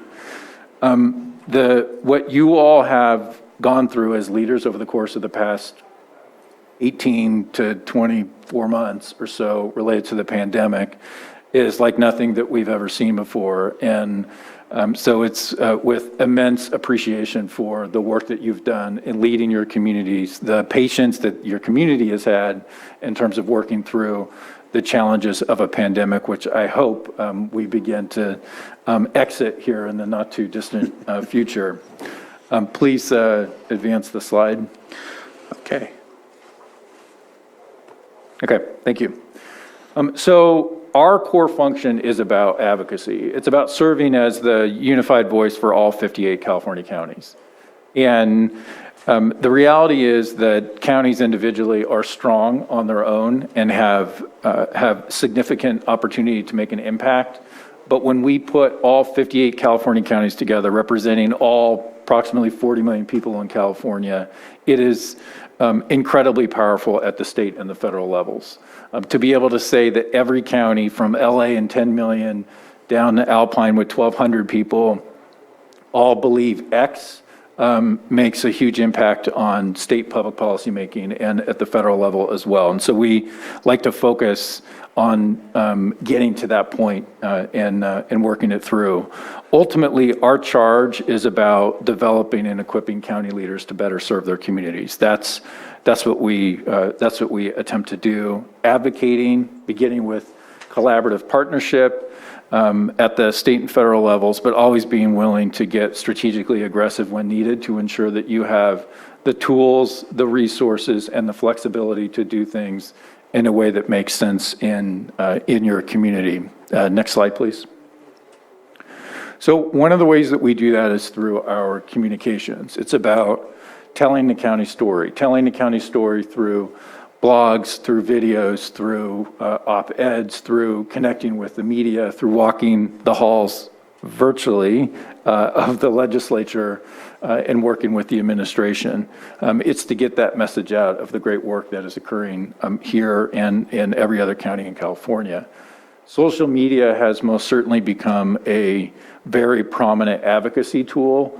We've got 4 million plus Twitter views that are happening on our Twitter feed, and we use that very effectively to amplify your voice and your priorities through our communications. And then one of the gems of what we get to do is about seeking out county innovation. We have a Challenge Award program that's been in place for a number of years. And it's about looking in all different policy areas of county government for innovation that should be shared among counties and shared with the public, shared with policymakers, and often that can help us in our overall advocacy. And so that's been one of our key jewels through all of this. Next slide, please. Thank you. We also operate a business arm. It's a separate legal entity, our CSAC Finance Corporation, and it's focused on direct to county and direct to taxpayer services. And I wanted to highlight two here this morning that I think may have some relevance here in Lake County. The first is Easy Smart Pay, which is a newer platform to pay property taxes. So for your property tax, for your taxpayers in your community that would have interest or that currently use credit cards to pay their property tax fees, there's a third-party fee that is attached to that that's upwards of 4% in a number of communities. And so through the Easy Smart Play platform, we've been able to effectively cut that in half. The other part of this that is relevant is that there are a number of property owners, particularly business, but not limited to business, that do not have an escrow account. In fact, 2/3 of California property owners do not have an escrow account. And so get the bills, they have the 2 times a year to pay half of their property taxes.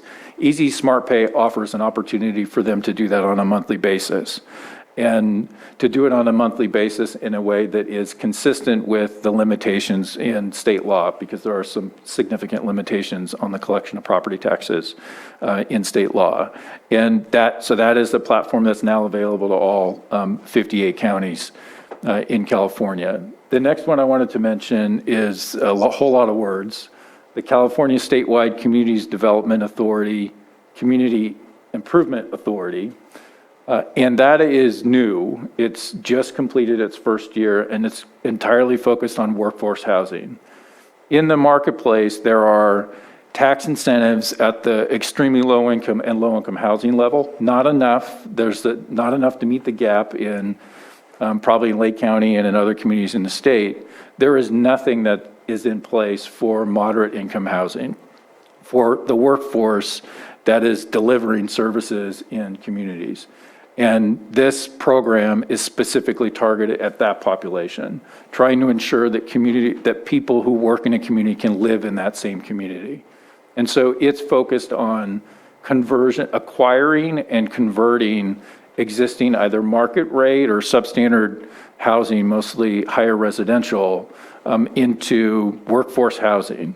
That would have an annual cap on the amount that the rent could increase in any given year.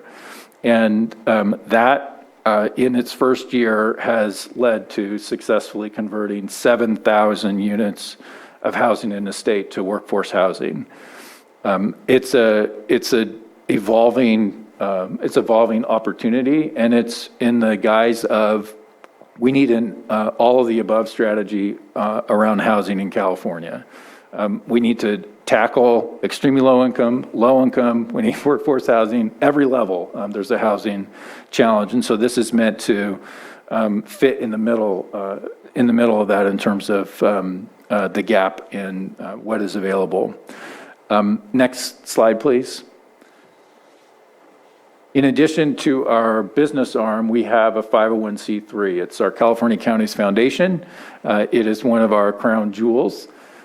And has a direct connection to Lake County, and it is a crown jewel because there is excellence that is leading it, and that excellence is through Chastity Benson, who is the Director of Operations and Educational Programs for the Foundation, and I'm going to ask her to share a few words about what the Foundation is doing and how it connects back up to the work that you're all doing here in Lake County.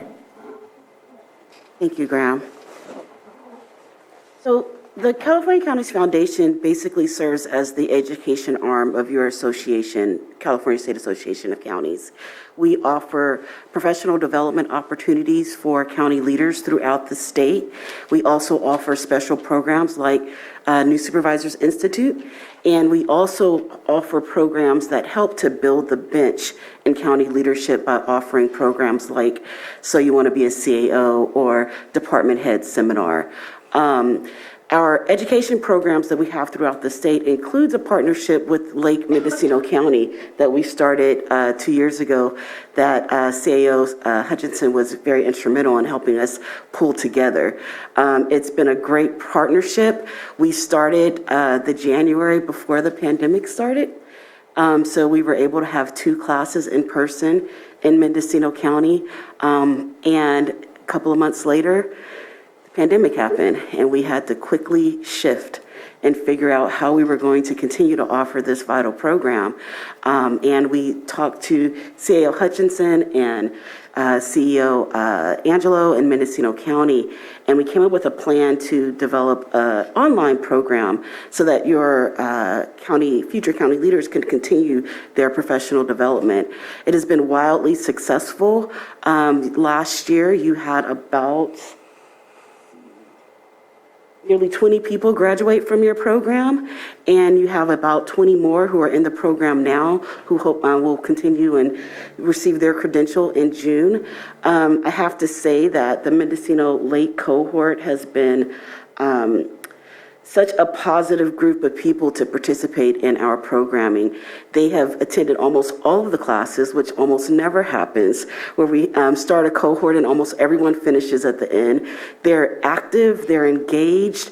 Your very own Chair Crandall has taken some courses as well.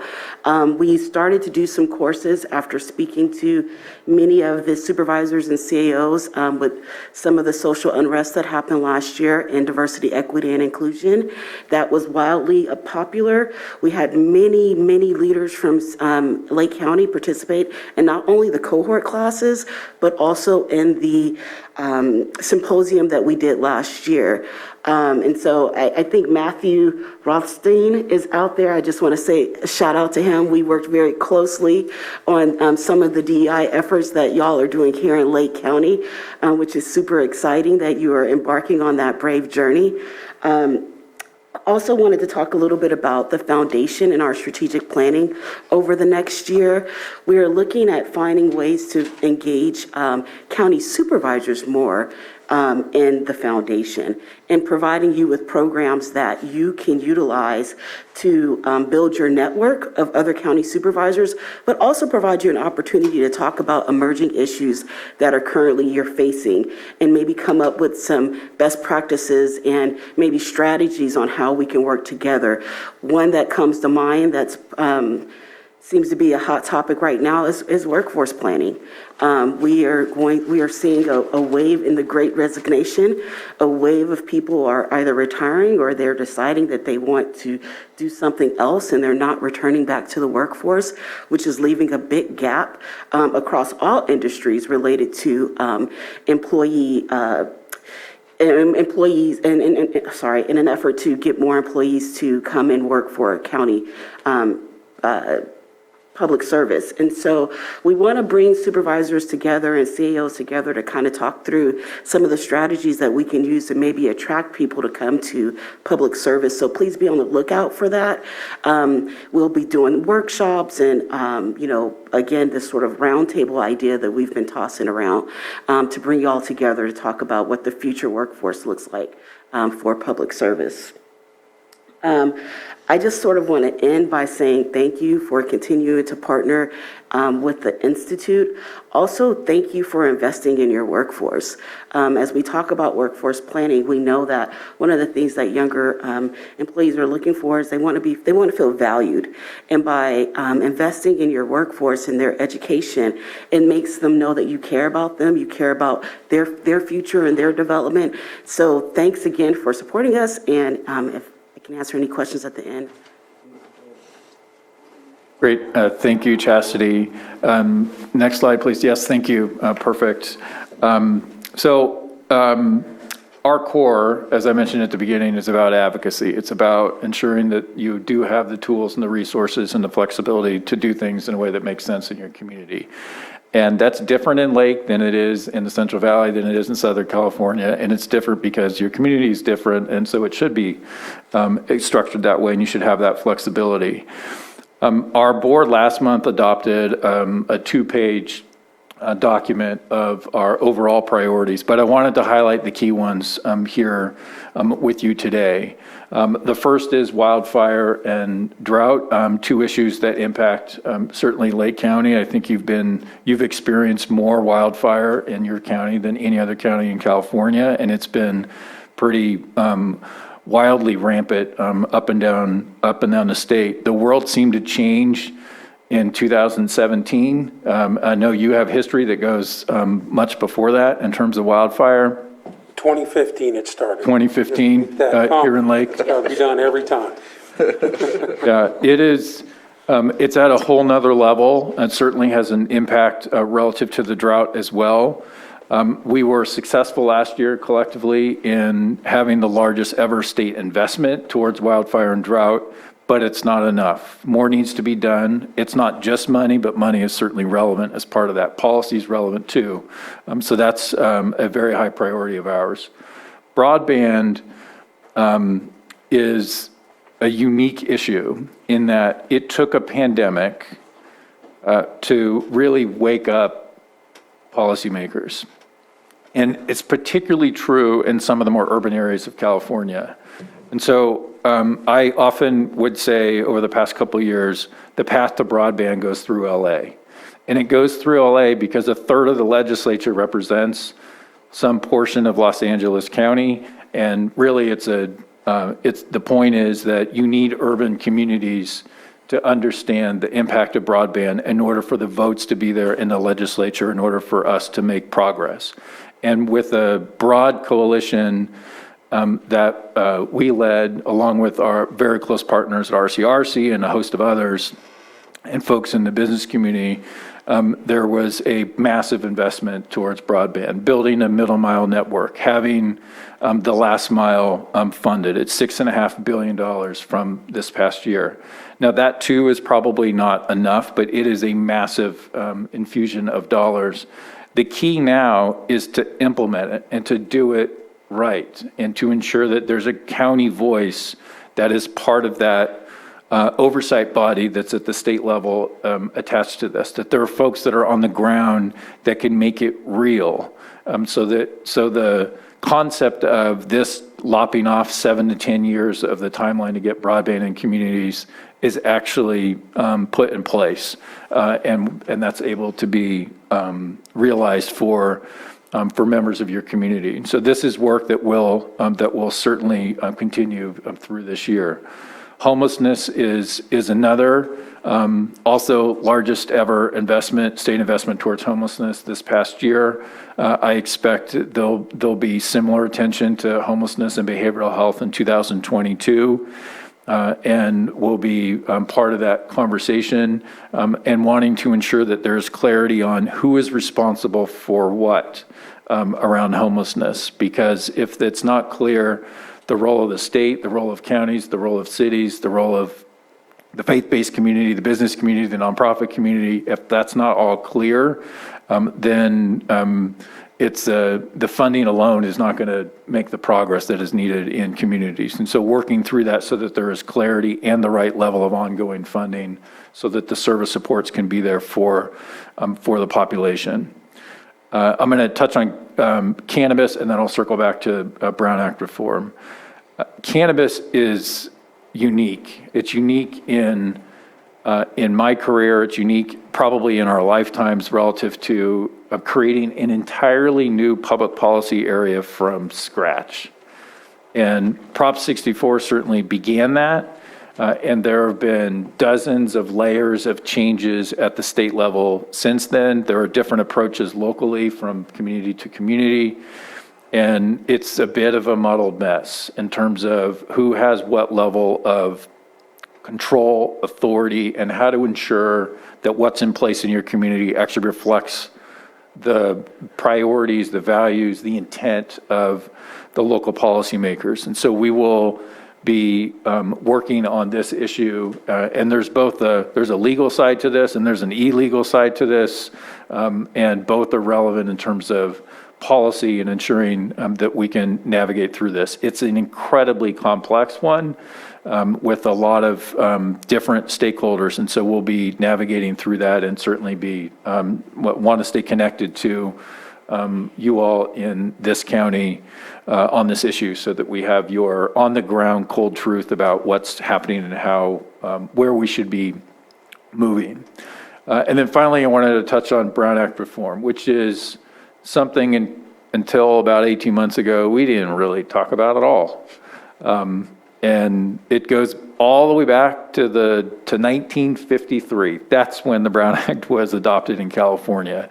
And it does a number of things in terms of access, What's changed and what got this to be a high priority for our board and for local government, counties, cities, schools in California, but also across the country, is that public discourse has changed.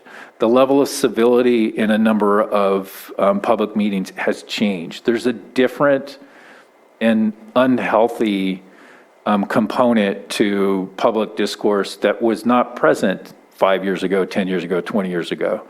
It's not political, but it is a manner of engagement that is leading to a disincentive for folks to participate in public service. It's a disincentive for those in the community that want to engage, but don't feel comfortable doing so because of how the dynamic has changed. And there are examples all up and down this state and across the country of some of the unfortunate destruction that has occurred that has led to an erosion of democracy in communities where there instead needs to be a balance between open access and public safety and appropriate ability to weigh in on policy, and for all of you and the whole county enterprise that is behind you to have the confidence that it is done in a both deliberative and safe manner.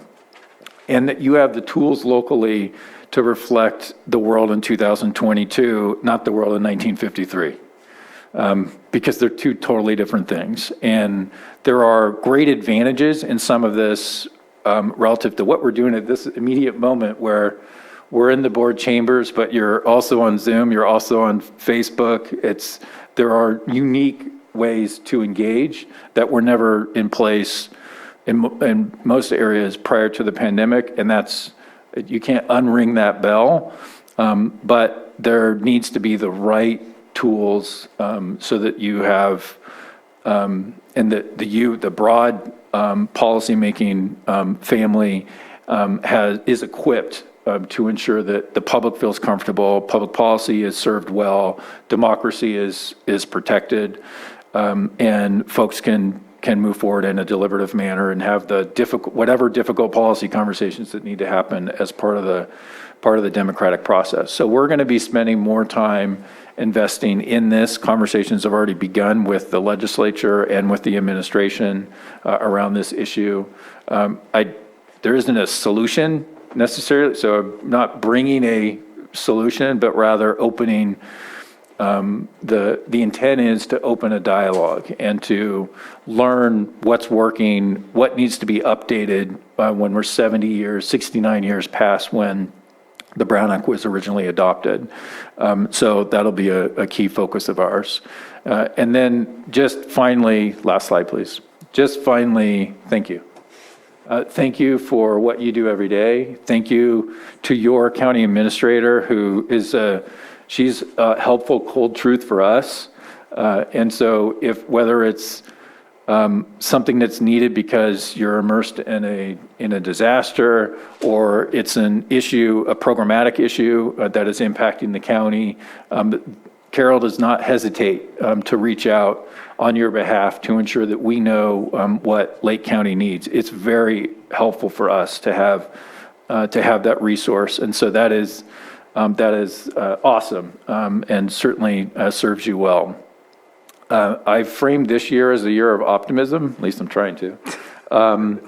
And so I would just say that this is a year of giving grace to others after going through the pandemic, and also to find ways to make positive progress. And I think we're well equipped as a county family to be able to do that, and that's in large part to the leadership that you all bring to this role every single day. And so thank you for the opportunity to spend some time with you. Thank you, Graham, and thank you, Chastity.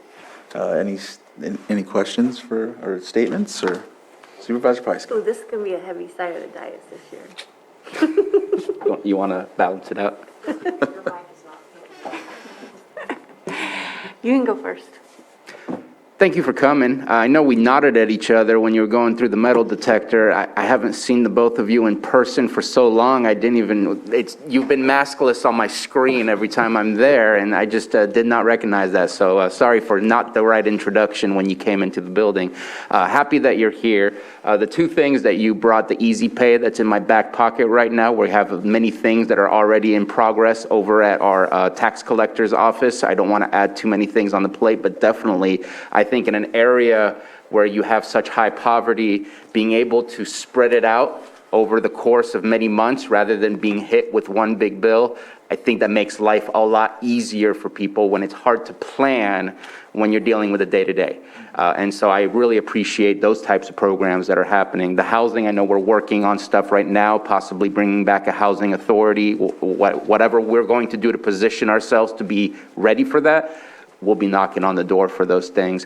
One of the things that I really appreciate about CSAC, it broadens my understanding of things so much, is the legislative updates. I actually now read the government's budget, the governor's budget. It's just, there is so much detail and so much better understanding of what's available to us. And I think that CSAC really has opened up the big picture rather than seeing, there's already so much to learn and know and find out about Lake County, but Lake County can only be Lake County if we access the things that are available to us outside of Lake County as well. We have to learn where to look. We have to learn what's going on. And CSAC does that. It was a really good introduction using the CSAC New Supervisor Institute. I know that I went there with Supervisor Crandall. Just really put me in a good position to get started in the work that I wanted to get done. And I've really appreciated the tasks, the information and the tasks that I've received from you guys and what to support, what legislation to look at. I know that our previous president, James Gore from Sonoma County, said that in crisis there's opportunity. That was part of his speech last year. I think there's opportunity whether we are in a crisis or whether good things are happening. I think it's a matter of us finding those opportunities. I am optimistic about 2022 because there's opportunities for 2022 for us to get into a better position so that our community members can have a better quality of life. I decided to step up this year and I joined the Agriculture Committee as well as the Administration of Justice Committee. Already received a call from new President Ed Valenzuela and looking forward to get involved. I don't want to ask CSAC to do things for us. I want to be a part of what I'm asking CSAC to do for us because I think that's the most fair way to approach anything and get those things done and accomplished. In the tasks that was presented to the board, I did add in, it wasn't added, but I added in my voice asking for looking at justice reform. And I was glad that soon after, or maybe right before, London Breed was yelling that that is something that's needed. I have a feeling we're going to see some of those movements finally, and I recognize that it's been difficult in the last couple of years because of ballot measures and seeing which way the public is going, which way legislators are going, and for CSAC to spend that level of energy to go against the grain means that you're not putting your energy in things that you could actually accomplish. So I have a feeling that either this year or next year that some of those things can re-swing the pendulum back to where it's more centralized. We don't need to swing it back, but maybe there's going to be some change. So I'm looking forward to all those things and being much more involved and really appreciate what you guys bring and the support that you offer. So thank you so much. Good seeing you. So I just want to put something on your radar. I know you have one of your priorities is drought and wildfire. And what we're experiencing now is catastrophic tree mortality again, like we did before in the previous drought. And I don't know if other counties are sounding the alarm yet, but it's something that was not an issue in June. It happened rapidly over the summer. We didn't have much of a winter last year, and so that's the bark beetles. We had multiple swarms per year rather than one swarm. So trees that were damaged and stressed by previous droughts, starting to recover underlying disease, and then now multiple beetle swarms throughout December, really, when we had still 70-degree weather. So I've I reached out to CAL FIRE, and one of the Napa County supervisors also did a few weeks ago, and we did a flyover. We did an aerial survey and waiting on that report. But some of the stands that we examined were already 60% dead. So we have the cold weather now, we have the rain now, but we also have standing fuel now. So we have to figure out how to deal with this. Even if we get the rain that we need this year, this is still an issue. We had trees, they're still dying every day. So putting that on your radar, I'm happy to pass on the reports that I get. Supervisor Simon and I did speak with one of the CAL FIRE captains who dealt with this in the Southern Sierra 5 years ago. We're gonna need help fortifying our communities and our roadways from the tree death. There isn't anything that we can do to stop the tree death, but it is a reality that we're gonna have to deal with. Thank you for raising that. I was not aware that tree mortality is back. That's almost a horrifying thing to hear after how devastating it was with, 1 million, 2 million trees that had died a number of several years ago. I'll bring that back to my team. Catherine Freeman on our team is a specialist in this area. She knows it very well. And so I want to make sure that she's got that on her radar. She's immersed in wildfire and drought and other conversations as well. Thank you for raising that. What's different this time is previously it was just the ponderosas, and now we're seeing it in the knob cones and gray pines, which we hadn't seen before, but they grow in very dense clusters. And I don't know which way you guys are heading through town, but you will see it in my district in Kelseyville. It's on the slopes of Mount Conocti. It's on either side of the highway. When you go, you'll just see giant swaths of brown. Those are highly combustible trees. They do not have a long lifespan, so it could be drought, beetles, and coming to the end of their life. But it's an insane amount of fuel to have along our highways. All right, thank you for that. Supervisor Scott. Just want to thank you for taking the time to come here today and educating us on what your priorities are. I know for me, working with those that are homeless is a priority of mine, and there's a lot of money coming down, and I applaud you for taking that as a priority, trying to figure out who's in charge of what. Because here in Lake County, it probably wasn't till like 5 years ago that we got organized with our continuum of care and are now starting to bring money in. But we are trying to figure out between the city and the county and the state, you know, who's supposed to be doing what. So I really appreciate that that is a priority of yours. And I'm anxious to hear back more from that. Great. Go ahead, Supervisor Simon. And thank you for your time today in your service.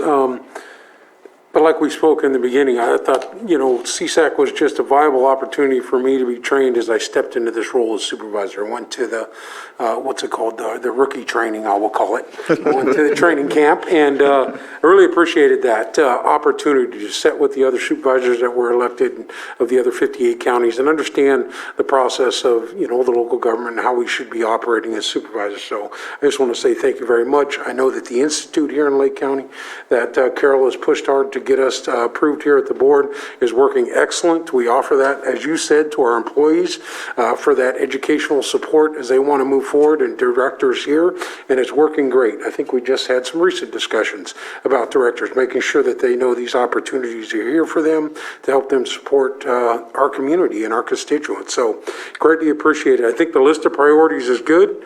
You know, you can always add them, just as the tree death mortality situation we have going on here, but also mental health issues and focusing on our elders and our children, you know, as always. So, and the equity, you know, and the inclusion of all folks. As you know, today you sat here with 2 tribal representatives. I think the only one in the state of California out of 58 that has 2 or ever has had 2 are representing the indigenous people that are from this land. There are 110 recognized tribes, there's 58 counties, and collaboration and communication, you know, with inclusion of all races is the most important thing. When I sit here and make decisions, I always try and do that.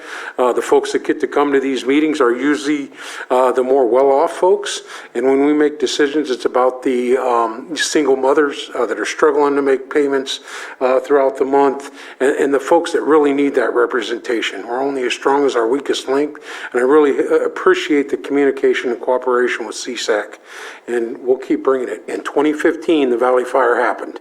I know the North Bay fires is what really got people into that mood to help, but here we experienced it, we went through it, we were, I hate to say it, but kind of the training ground of how you move forward with this. I know a lot of stuff is really improved, but we need to continue on that, and also remember that in 2015, Lake County, we're still recovering. Less than probably 25% on the rebuild in our areas for the Valley Fire, and we don't even go into the other 13 disasters that have happened here, and we just will continue to have that focus. I know our CAO, Carol, and all of our directors make sure that our needs are out there and understanding it. So we'll continue to do that and work for you guys. So greatly appreciated and everything. And 2022 is going to be a good year.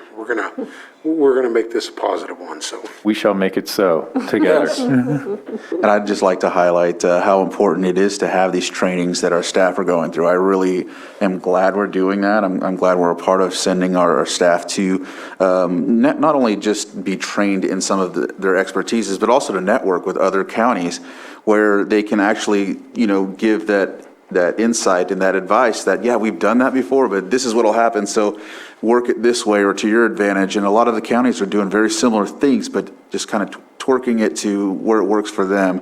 Also, a lot of things that I thought I had pinned, I'm glad I went because I wasn't, especially even with the heavily discussed diversity, equity, and inclusion. There's a lot of things I really wasn't aware of that I was just already thinking, not even thinking I was doing subconsciously. So a lot of these trainings are just so important. I'm glad that you provide it. I'm glad we are having our staff, as a board, we ensure that they go to that. And so, again, thank you for coming, giving us your time, and working with us so collaboratively. Yeah. Thank you all very much. Happy New Year. All right. With that, I'll open it to the public. I know that I haven't had a chance to do that yet, and so I don't see anybody on Zoom, anybody in the chambers, and nope, we'll bring it back to the board, and we'll go ahead, since it's an informational item, we'll close this item. Thank you very much, and travel safe, and we will move on to our next agenda item. Thank you. Safe journey. And so looks like our next item is the Supervisors' Weekly Calendars and Travel Reports. And I'll start from District 5. Okay. Tomorrow morning, I have the TID. And it looks like I'm going to be catching up on quite a few things in the afternoon. And Thursday, Geozone discussion with Sonoma Clean Power. Friday, I have a weekly meeting with Cal OES and Cal Fire and NCO. I'm going to be touring with Clerk and Will Evans on the priority projects in my district in the afternoon. And then the California Women in Ag, very exciting.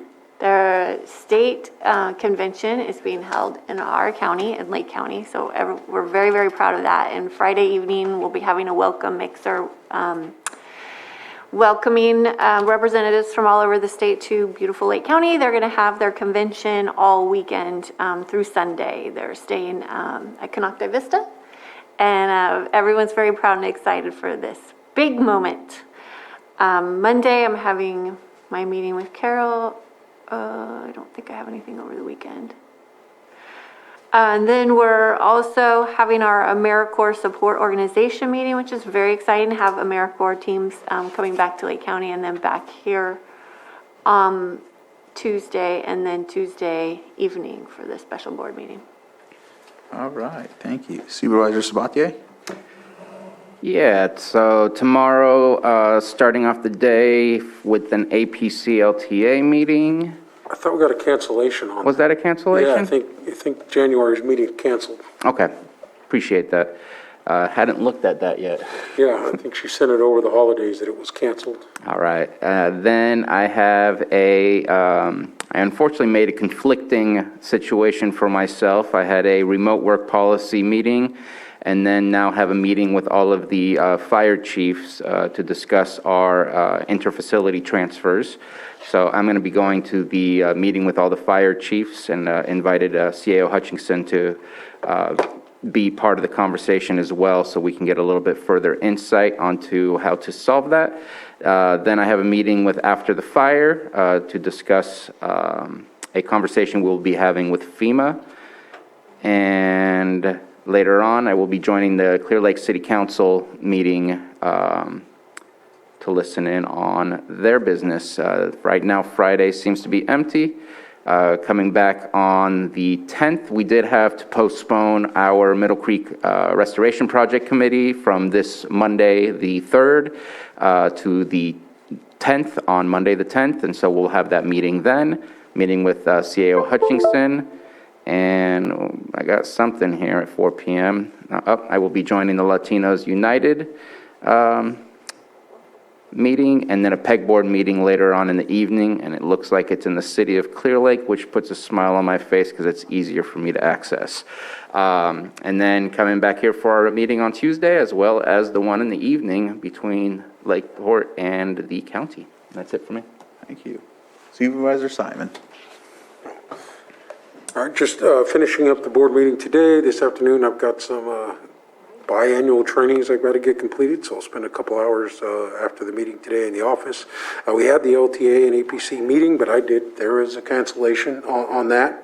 We've got to have an executive team meeting on the renewable energy, and that won't happen until later on in the month. So I think that's the reason we have pushed that meeting on. Don't have anything on Thursday. Friday, have in the morning at 10 a.m. Our planning meeting with Cal OES. Talk about the project coming in. On Monday, I have a meeting with Carol. Carol, probably only going to have about 30 minutes on Monday. I've got a Blue Zone meeting I said I could participate in at 10 a.m., so I'll make sure to be on there right at 9:30 to go over that. And then later on that afternoon, the AmeriCorps support. It is great that we've got that grant, that we have the AmeriCorps team coming in. They are going to be, at least at the beginning, stationed down in the building at Central Park. Thank the Central Park for their cooperation with that. I know we're working through everything, but we're getting it going, so I'm excited about to have those AmeriCorps teams here to do, hopefully, vegetation abatement, community help. They've just been phenomenal since the Valley Fires they've come through. So a great program we brought here in Lake County. And then back here on Tuesday for the board meeting on the 11th. And then in the evening, we have the City of Lakeport and County meeting for the annexation. Hey, thank you, Supervisor Simon. Which is a big meeting. 25 years. Oh, yeah. 20 years. I think it's more than 25 years. Okay, I'm not sure, but I know I've heard those terms those thrown around. Supervisor Scott. Tomorrow, I have agenda review, and then the Community Vision Forum meeting at 6 o'clock that evening. Are we still going to do the remote work policy meeting at 9:30 on Thursday? I didn't have that one. Lake County, let's see, GeoZone meeting at 1 p.m. and then Continuum of Care at 3. On Friday, I will be attending the Women of Ag Conference. I'm going to be on the tour in the morning, and then also doing the meet and greet that evening, and then also doing Saturday, the tour, and then the dinner that evening. And then Monday, 9 o'clock, meeting to talk about our workshop, the Board of Supervisors, and then back here on Tuesday. Thank you, Vice Chair Scott. Sorry about that. I called you supervisor, but you were the vice chair, so I'll make sure to emphasize that from here forward. I've been called worse.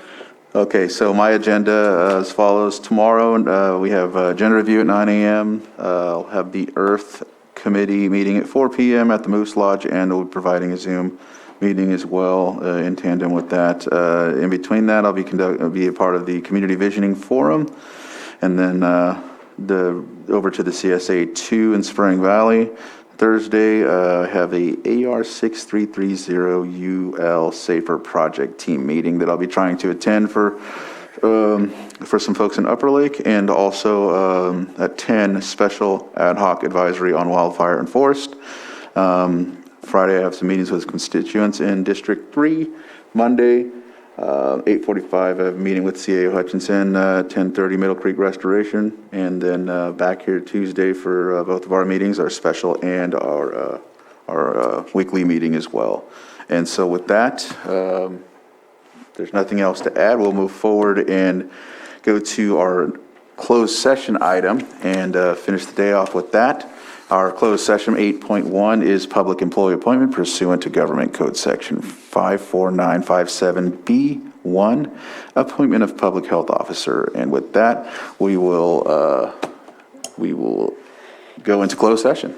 Thank you. Yes, Mr. Chair, we're going to go into closed session immediately. Sam is going to step out, and then he'll come back and shut down his booth later. But Matthew can go ahead and terminate the Zoom, because we won't be returning to the Zoom. And thank you, Matthew, for your help, and Sam, of course, as well. All right.